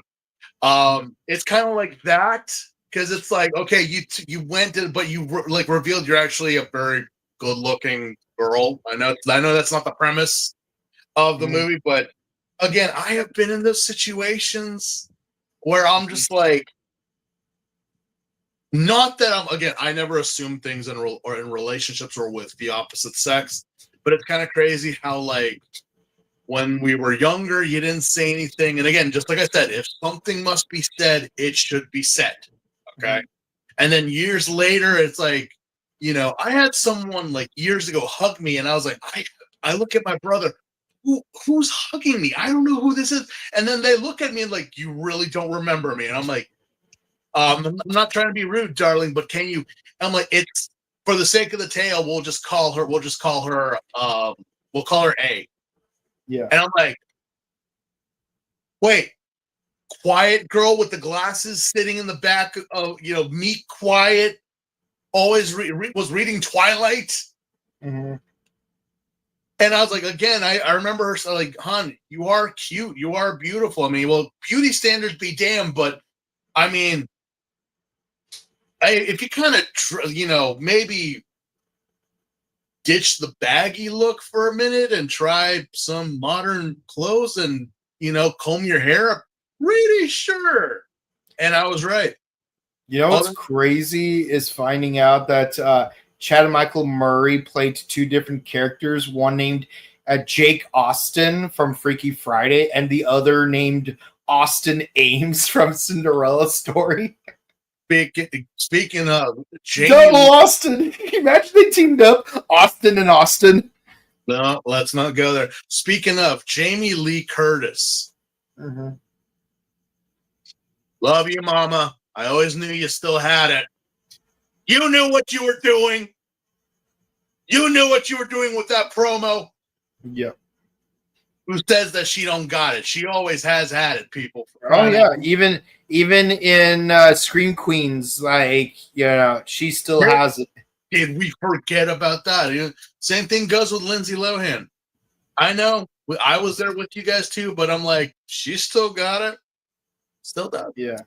Anyway, so it is simply a Cinderella story, but the thing is, we are involved with, again, Mezzel's type of creation of Yami of an egg-laying situation. Because obviously our meek little Ray is like, I'm not pretty, I'm not this. I'm like, honey, and I tell this to every young lady and young man, you may not fit the standards of it, but there is something about you that does attract people.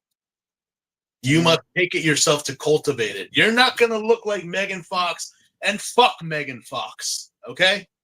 Mm-hmm. Try not to be Megan Fox. Try to be like... try to be yourself. Try to be yourself. Don't be like these other standards. Be yourself, okay? Try, less is more, in my opinion. Ladies, you don't have to look all, fuck the Kardashians and their plastic bullshit ways. Mm-hmm. I would gladly be like, hanging out with like, the Osbournes or like shit. Who else? I'm drawing a blank here. But you get what I mean. But again, desire is very powerful. And Kazuri decides, why not give you what you want? Just like a twisted Cinderella. Not in that Disney horror universe, but winds up causing our beloved Rei to finally shed her skin and walk the walk like the queen she is. But before that happened, she gets to meet up with Akira Date again. This is where that whole desire came from. Because she kind of confesses to him that, we were young and we were this, but I was so shy.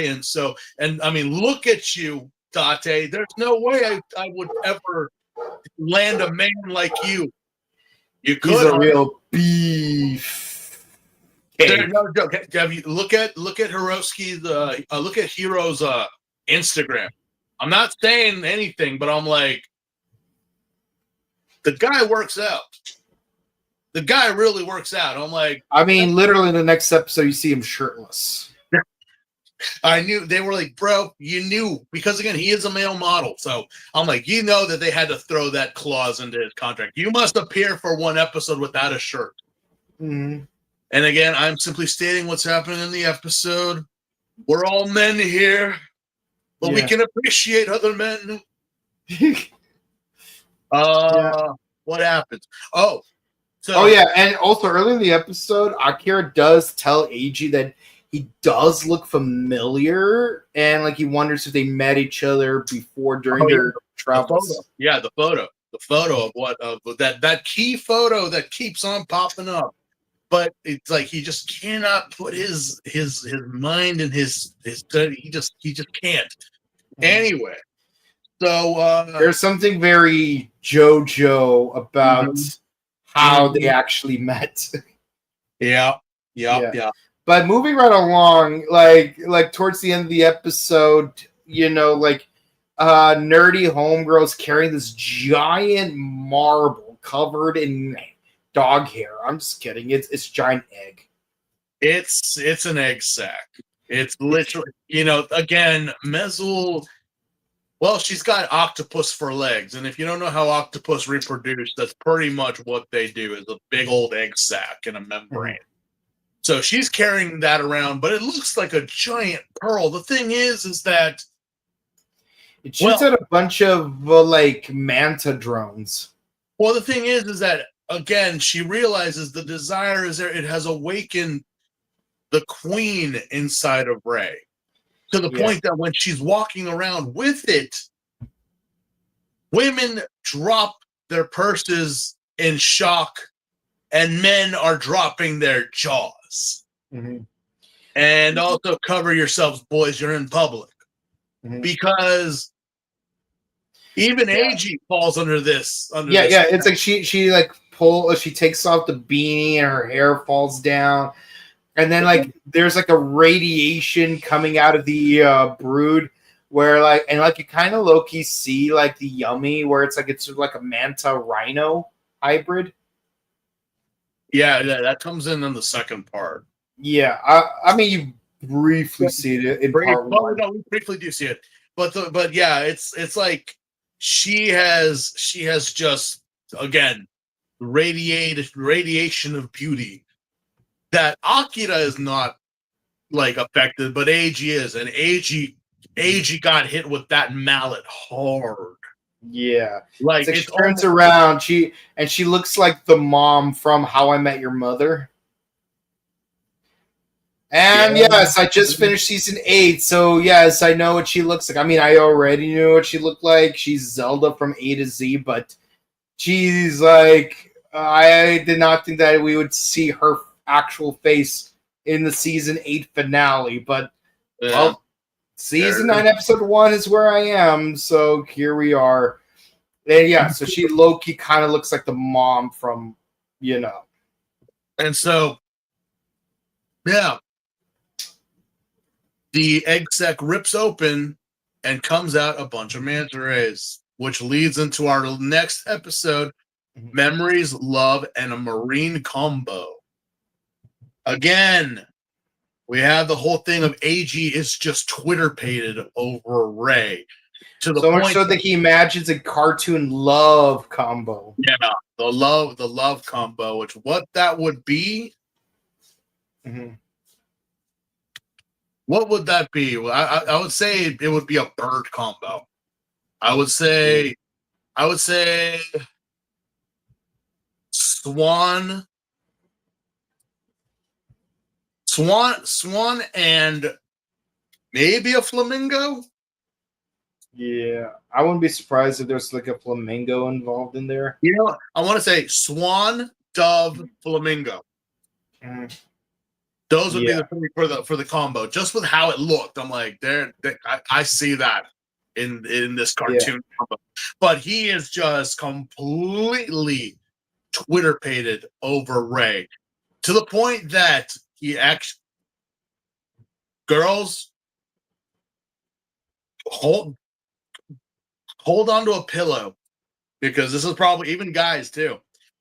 AG looks at Hina and calls her Ray.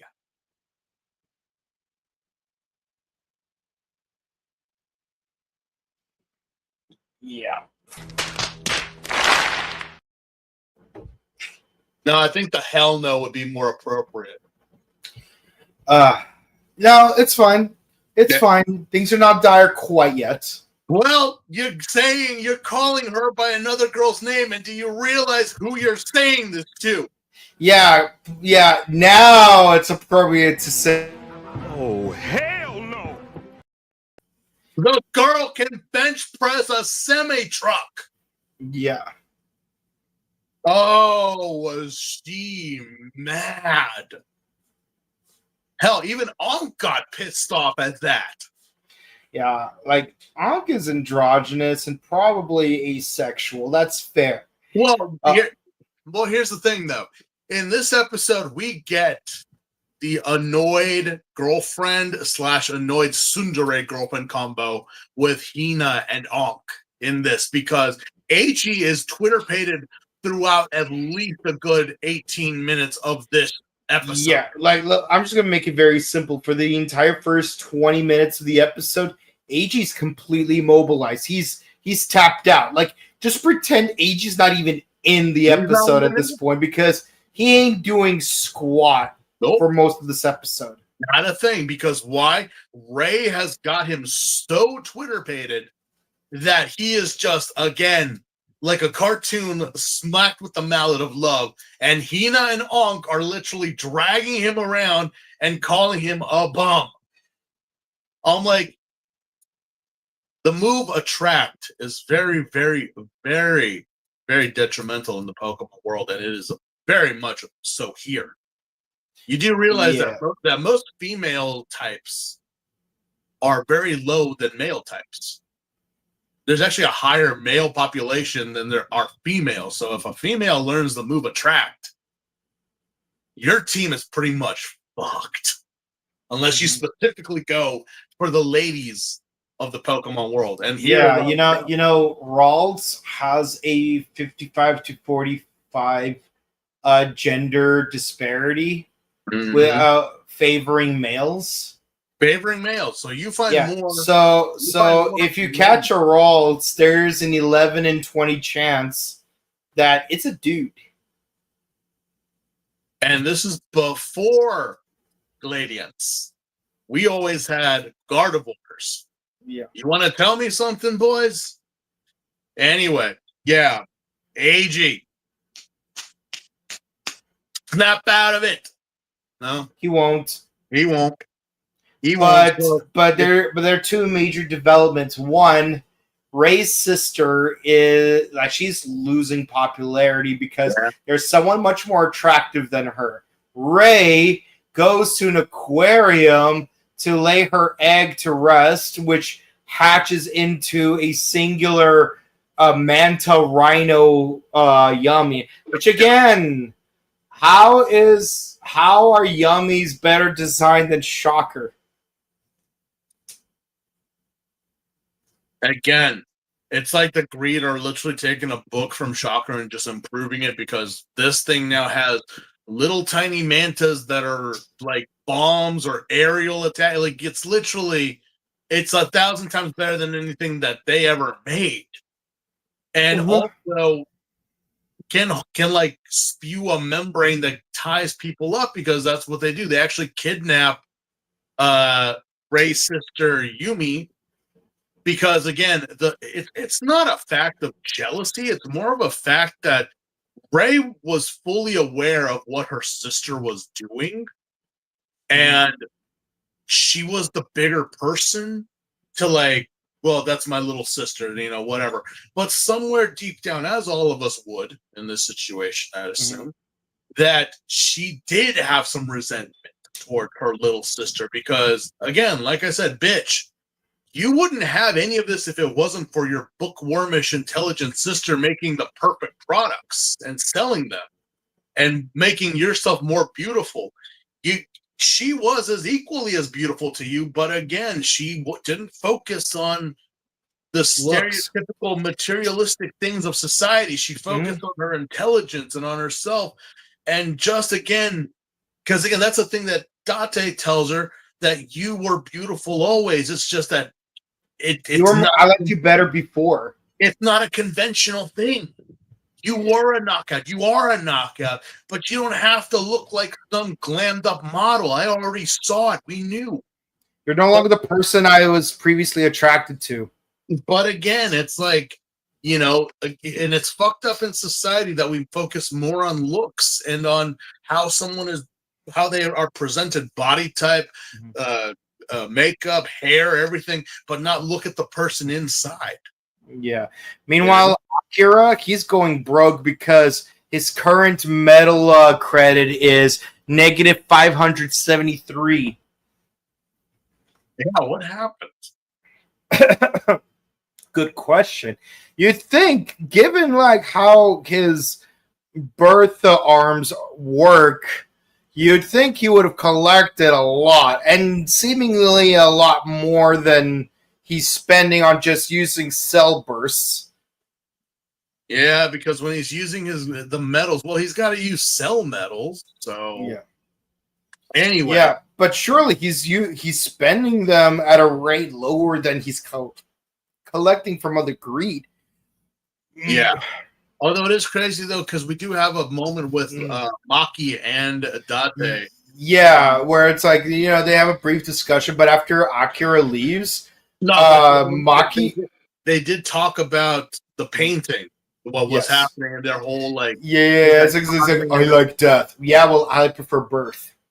Yeah, and so that happened, but also some upgrades that he was like, no, we need to do some upgrades on the crane arm, on the claw arm. But as that happened, like Akira leaves and Maki notices a coupon to Kosuke that he had, and he notices that Chiyako's on there, and then Maki just panics. Why, Maki? It's like we get hints in later episodes, but it's not very clearly elaborated. I mean, we only ever see him freak out that way when he loses his doll, and he had the doll with him. Like, seeing Chiyako's face really triggered something. We'll have to find out later. Yeah. So let's see here in my notes. There's the funny scene where Goto and Aang try to snap AJ out of it using a giant fan and a bucket of water. Oh, yeah. They're really they're annoyed because, like, we got a Yami out there and this, and he's just, again, like any sap, like any simp, is just like, Ray, I want to subscribe to your OnlyFans. I want to rip my shirt off and expose your name that I wrote on my chest. Don't ever do that. To the point that I want to go to a hotel with you and talk all night. I'm like, Goto throws a bucket of water on him, but Ankh at this point is like tsundere girlfriend. It's like just the fact that he keeps mentioning this girl's name. Did you have the look on his face? It's like, you're talking to other women? You're not a woman, Unc. I don't care. Oh, like just smacking him around and just like, Unc, I think he's dead. No, he's not. He's just stupid. And I'm like,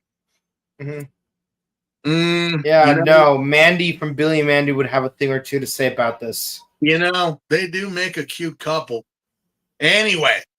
Date goes to the hidden aquatic laboratory and he's like, it's like, Ray, you got drunk with the sake known as Desire. I'm like, why does this feel like a reference to Marlon Brando?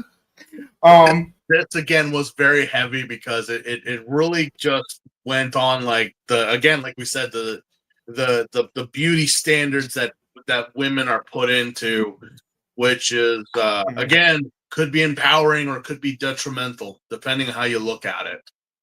But it showed like, again, Ray was a sweet woman and very, very kind, and I guess that's what attracted her to a lot of people. That's what they saw. And this isn't you, Ray. That's not you. I'm not saying that the dress and the hair, no, that's fine. But it's you, Ray. It's you. You are the problem. You are your worst enemy. You're the one who's sabotaging yourself because, well, she also has a thing with her sister because it's like her sister finally realized, oh my God, I've been such a, well, I can't say the word, but it starts with a C. Yeah, and it's like meanwhile, Akina and Ankh are like struggling to carry Eiji, and even when Kazuri shows up, Eiji's just like pulling dandelions, like reciting the lyrics to Kakegurui Season 2. Ski, kirai, ski, kirai, ski, kirai, ski, kirai, ski. Nina and Ankh had the look of disgust on them. And you know what it was? It reminds me of the times when Misty would just paper fan Brock from Pokemon and just drag it. That's how it was in this episode. See, Misty was out of pocket when she did it because in two very specific occasions, okay, technically Misty was only there for one of those two occasions, but yeah, no, like there were two women that were perfect for Brock, Lucy and Olivia. One is poison, the other is a rock, and they both rocked his world like the Poison Clan. And let me tell you, like they were both so perfect. But no, Max and Misty are the worst because they just can't let our boy be. Now Tracy Sketchum, that dude's a creep. Yeah. He's like drawing women discreetly, and then when Misty like confronts him about it, it's like, hey, you don't get to see my drawings. What the fuck, Misty? What the fuck? And again, this is coming from two guys. I'm like, Brock is the problem, but not Tracy? Yeah. Excuse me? Yeah. Okay. Meanwhile, an explosion happens, and Ray gets impaled by shrapnel. And guess who's there to perform first aid? Oh, man. He just takes his shirt off.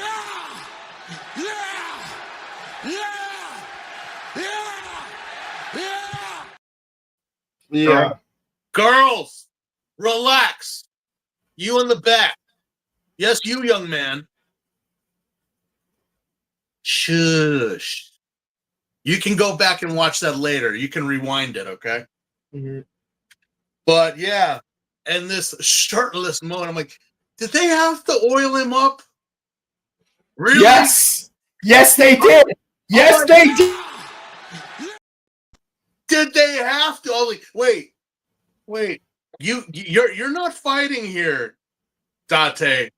But it's like you took your shirt off and he is just oiled. I'm like, yeah, man, you all knew what you were doing. I don't care. Y'all like, it's a kid's show. Yeah, but a lot of grown-ups actually do watch this show.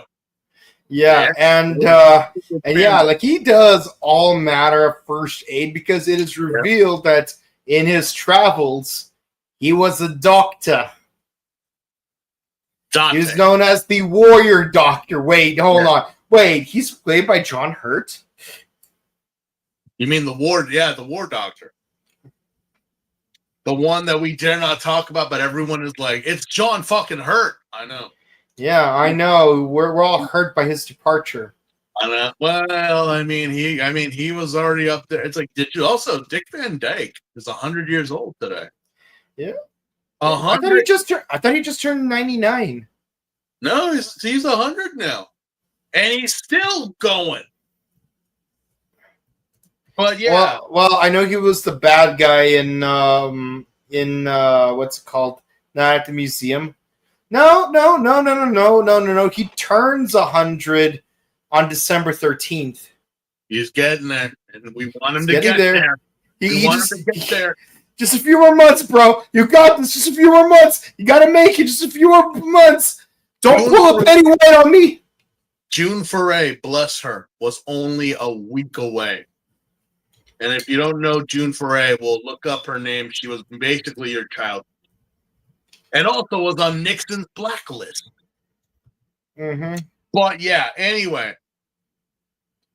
There is a moment with Akira and Yumi, as you know, obviously the roof is collapsing and Rei is begging for her sister for forgiveness for all that's happened. But I'm like, why are you telling her to forgive you? It's your sister who also should be saying I'm sorry to you.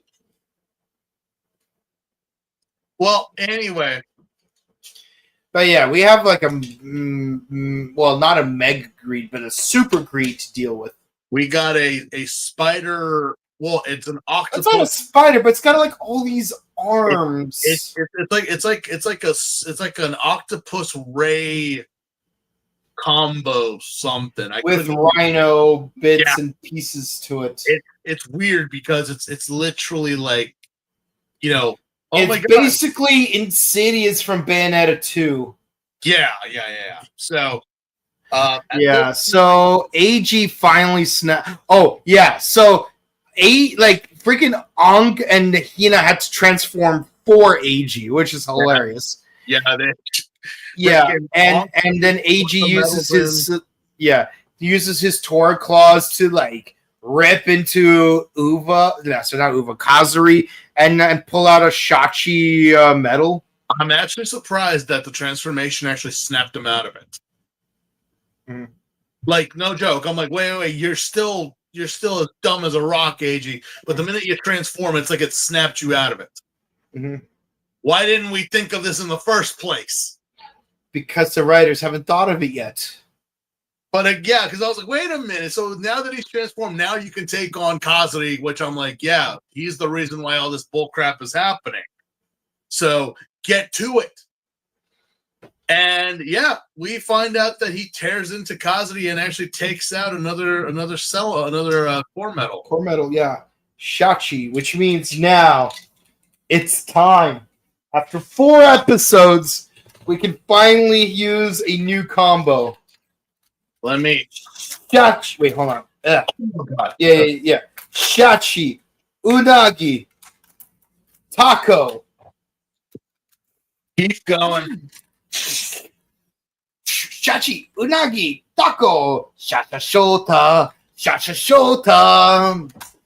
Yeah, and of course that's when we get the really fun jazzy insert song.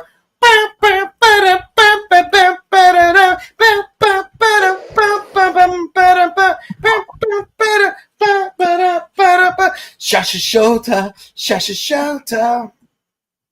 Yeah, it's a little bit, but yeah. Yeah, and if you're thinking this kind of reminds me of double action rod form, that's exactly where they got the inspiration from. It's a little bit dusty, but this was the first SIC figure that I ever bought in Japan. Yeah, the very first Kamen Rider action figure I've ever owned was the combo change Shouta figure right there at Anime Jungle, like right before Aisha and we're gonna perform because Because let's be honest, Aishan usually like perform like 5th to last. Yeah. They're never the first 5 bands to play. So of course it'll be like after like I finish setting up the drum rig, I could just like go across the street, visit Anime Jungle, see if there's any fun stuff. Like that one time I got Polo that Matsuri mask of Ichigo. And yes, Johnny did wear it. Yes. Kamen Rider Ichigo Kurosaki. Yes, we get it. We make the joke. It's over a decade old. But the joke exists, yes. But the point is, Shoutout kata ni hamaranai Jizai no movement nani mo kawaru wa nai Shoutout moto umi no yo Dekaku kamae wake up sono potential Shashashota, Shashashota, Shashashota, Shashashota. Oh man, and boy, do I love watching this combo at work. Like, ooh, man, like he turns himself into literal water and like dives right in. Like he's got those taco tendrils that like basically turn into like basically like a turbine, an engine for him to like traverse through the water freely. And then like the thing has got like a bunch of giant arms, and then like his taco legs basically become an ODM gear from Attack on Titan. Which, by the way, when I went to see the live action movie in theaters, yes, I dressed up as Eiji Hino, and yes, I had the medals Taka, Kamakiri, Taco, because Taka, you need a good eyesight. Kamakiri, you got the 2 swords. And Taco, because it's basically an ODM gear. Duh. You know, it's a perfect anti-Titan combination. But the point is, he pulls out the tendrils and then it starts jabbing against the arms of the giant Yami. And so of course we get this epic scene where it's basically it's like that quick time event from Bayonetta when Madama Butterfly and Temperentia are basically going ora against each other. It's so freaking beautiful. I bloody love this. And honestly, having watched JoJo since first watching this episode, I love it even more. And then he freaking grabs the giant thing with the tendrils and like he's basically surfing on top of it. Oh my god, this is so freaking cool. And then finally it's like a finishing move. Like he basically like swims towards it like with the tendrils basically forming a drill. Oh my god, this was so freaking good to watch. Oh my god, this was so fun. I'm just like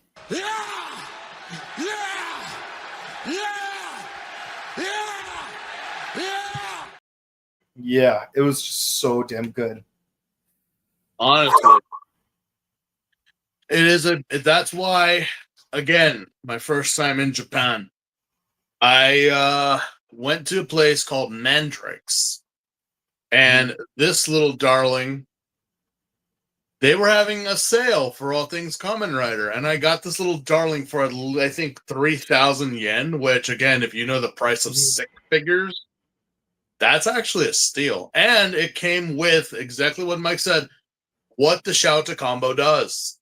It comes with tendrils, it comes with tentacles, it has the long unagi whips. I think it also has a mounting headpiece that, you know, increases the sonar. Honestly, I do recommend these. I am trying to get our Leotero combo along with Segojo and Katarata. Those are the 3. I have in my possession right now base form Tadajuru.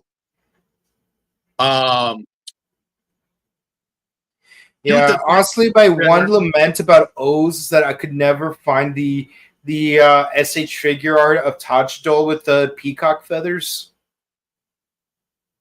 You know, that limited edition one with the peacock feathers? They do make them unofficially. But Yeah. I have it, and also I guess it's Kawami. I have Kawami as well. Mm-hmm. So I have 3 show accurate ones and then 1 movie special, along with the base form. And I will see if I'll share those with the rest. But I am trying to get my hands on the other ones before this review is over. But yes, that is why, again, and this was purchased back in 2017, and it still holds up, and it's still tight in the joint. So it is worth it if you do have a chance to buy them. Yeah. But again, this was seeing O's and seeing the Shouta combo that I'm like, you can't honestly deny it. It's bleak. The colors actually pop, as you can tell. They even have again the little electrical outlets on the gauntlet. I especially love the white zigzags on the arms. It's a really nice contrast. The really like the head sculpt of it, like seriously, the details on the shouts ahead. Even the shoulders itself are orcas. The suction cups on the legs. I mean, even the base form is again very beautiful. It's a very beautiful form and very powerful. I would suggest, I'm like, bro, this should have been considered like a secondary form if people want to argue that Tajidor is the final form, when it's not. Nope.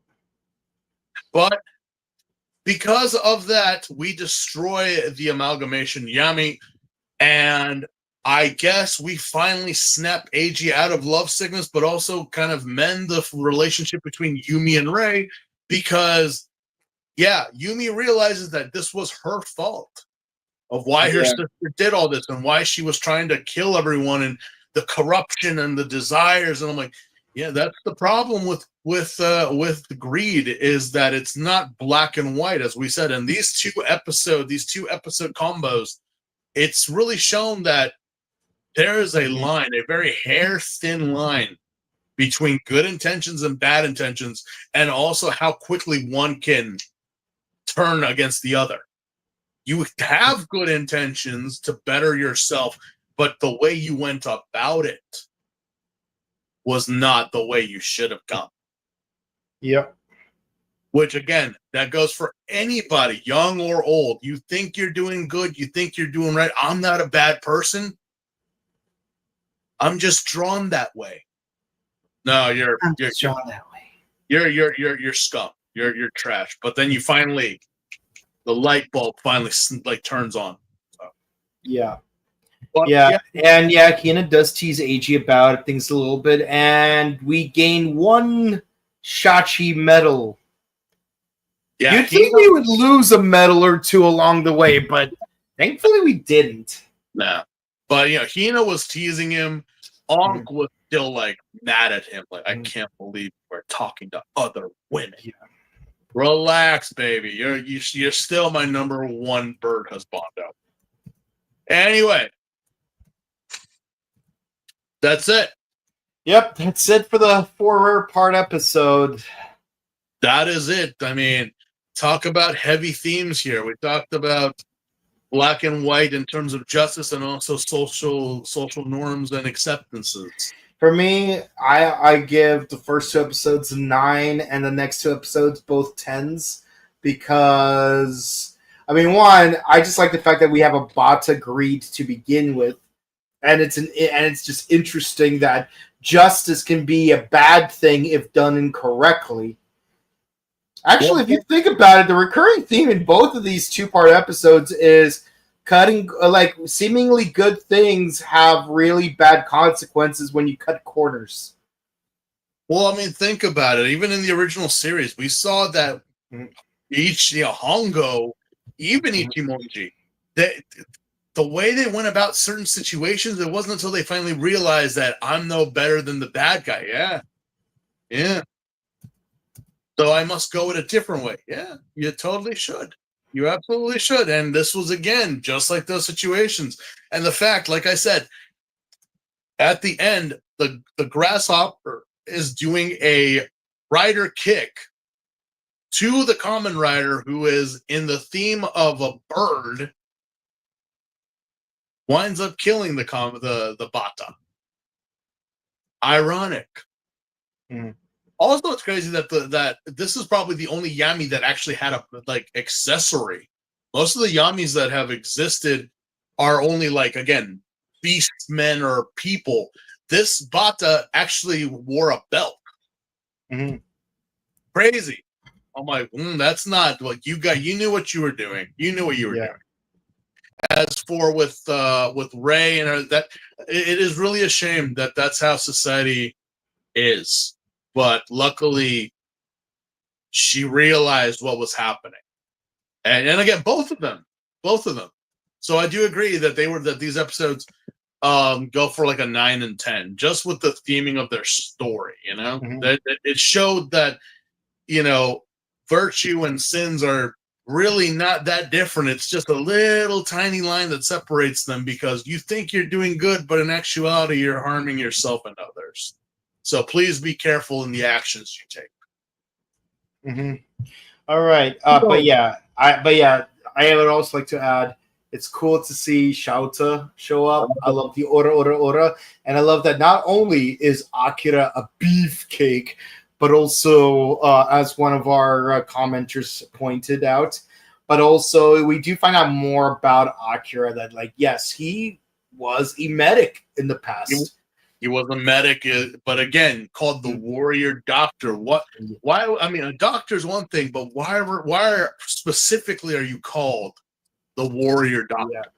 Yeah, and I love that we finally have an Akira-focused episode, because even though he was prominently featured in episodes 17 and 18, it wasn't really an Akira-focused episode. But get ready, because we're going to have more of that.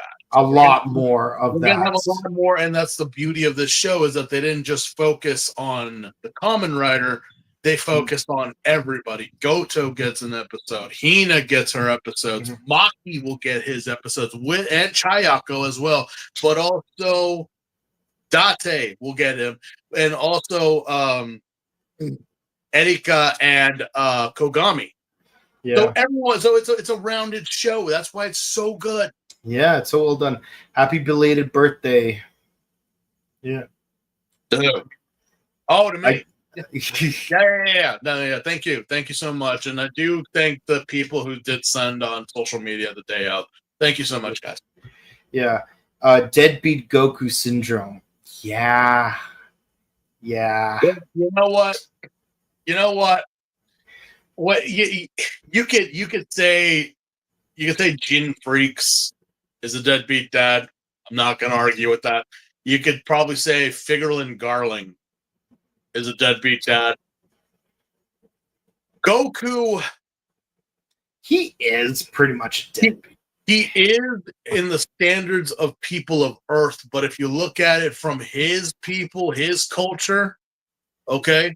Vegeta would still call him a deadbeat. No. But here's the thing, though. As been stated, and it is true, even in our society, Vegeta is royalty. Yes, he is a Saiyan. He does fight. He is a warrior. He has said it multiple times. But again, he cares more about the continuation of his lineage and his people than a lower rank warrior that all they do. And again, Saiyans are monkeys. They just do, and that's what monkey do. So for them to be fair, Vegeta did not have to take Trunks to Disneyland to prolong his Saiyan lineage, but he did it anyway. I know some people are kind of bullshit. That's like, wait, you're telling me that Vegeta never held Trunks as a baby, but he held Bra? And I'm like, yes, he held Bra as a baby. Because again, it might be a misogynistic take, but Trunks is a boy and Bra is a girl. Fathers raise their sons differently than they would their daughters. It's kind of the same thing where it's like a mother is more loving to her sons than she is to her daughters in some respect. So it's like, but then again, Super is just trash.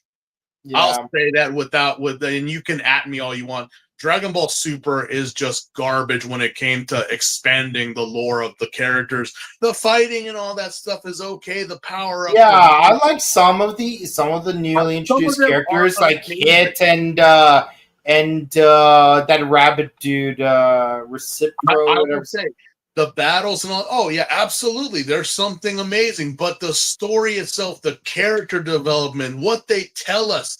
It's all trash and garbage. And let me say this, as a warrior, as we all 2 millimeters. 2 millimeters. That's all I'm going to say. 2 millimeters. Goku raised his kid just like maybe if we believe Bardock would have raised him. Even Gohan, Grandpa Gohan raised Goku as he did. So you want to question his parenting, look at who he was raised by. Mm-hmm. So it's like, again, warriors. You know, the warrior, the fighter. That's how they are. They're not coddling or caring. They love their kids. They do, but they raised them, and look how Gohan turned out. Look how Goten grew up, and even Trunks. Yeah, even though Ghetto is shit. Goto was black and white, but Date was one with the gray. I'm one with the force is with me. I'm one with the cells are with me. I'm one with the cells are with me. I'm one with the cells are with me. There we go. Again, it's like we have to show that there is a very black and white stand, and that's what these episodes did show us. But it's kind of crazy how, being a person of the world like Date or even Eiji, they see life totally different than someone that's lived just in normal modern day society. Mm-hmm. So it's like, it's their point of views that the world ain't black and white. And that's the same thing with me. I've traveled, I've seen and experienced things that are from a Westerner standard is strange and crazy, but I'm like, no, that actually makes sense. And maybe I'll apply that to my life.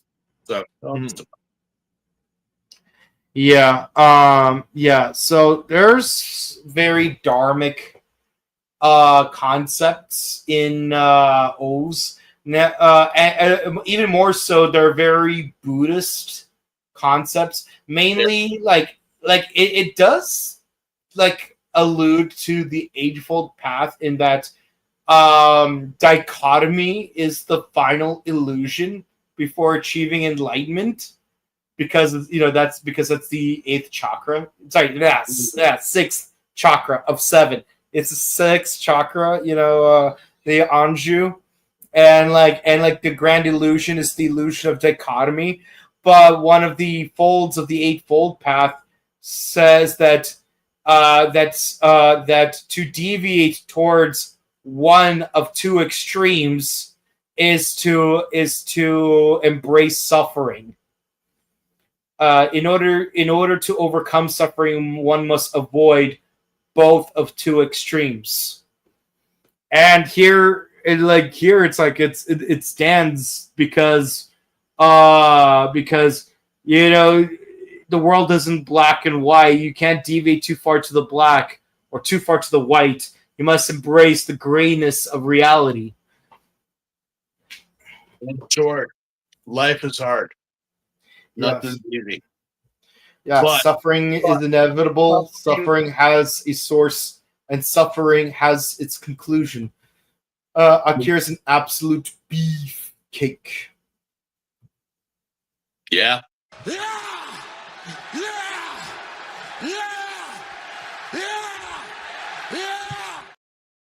I see you all. Mm-hmm. Shouta is one of the best. You're drooling, darling. Shouta is one of the best designs for an old form. Yeah. Again, when it comes down to metal designs, Tajidor has probably the most perfect and uniform of them. But when it comes down to actual suit designs, Shouta was possibly the most beautiful. It's literally, if you were, again, how people have you seen that?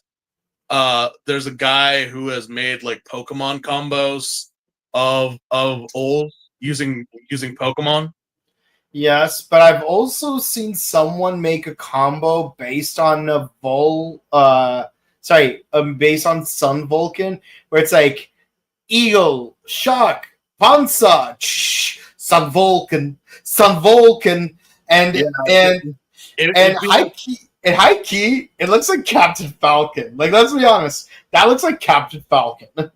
Yeah, Shouta was literally like the Milotic type of combo. A very beautiful, very elegant, but deadly combo. Yeah. So I'm like, it again, my favorite out of all the combos. I know I go with Segojo and Tajo, but top three has to be Shouta, then Tajidor, and then Segojo.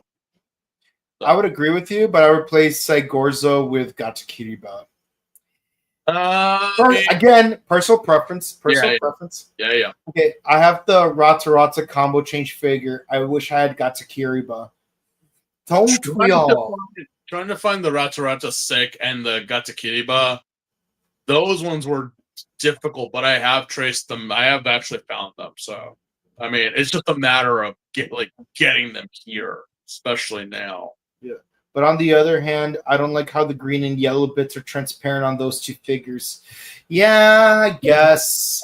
Like, honestly, you should get Rata, Gatsukiriba, and Tatoba just so that you use the transparent Tora and Bata on the Tatoba version and then just use the solid ones on the combo versions. Mm-hmm. But the thing is, you have to get all three of those for it to work. Yeah, it's very true. Yeah, because transparent yellow against black looks gray, let's be honest. Mm. Yeah, but that's it for the comments. Thank you guys so much for watching. Please be sure to comment, like, and subscribe to us on YouTube, Facebook, Twitter, Instagram, ding the bell icon. Stay notified for our latest videos because we're past 3,000 and we are going to do the Power Rangers movie discussion soon. We'll let you know when. But on the upside, there is no new episodes of Ultraman Omega, which means that tomorrow morning, we're giving you a Labor Day present of giving you yet another 4 episodes of OOOs. Yeah, we decided to give you all a special treat. Labor Day special. Yeah. So we are going to give you another combo, another 4 combos of Kamen Rider OOOs tomorrow around what time? 10 a.m. Pacific Standard Time. And so if you're in the East Coast, 1 p.m. And it's going to be a special one because we are leading up to the entire show's 1,000th episode. All right. Happy birthday to you. Happy birthday to you. And also, we forgot to mention this, but it is actually critical. We said goodbye to Ghost Sager in the. Oh yeah. Episode 21 was Ghost Sager's final episode. Episode 22 was Gokaiger's first episode. Yep. Which means by this point in time, we have unlocked the power of Maji Ranger. Yeah. This was the time that I'm pretty sure most of you of the Toko of the Toko fandom were hearing about Tokusatsu because Gokaiger literally blew up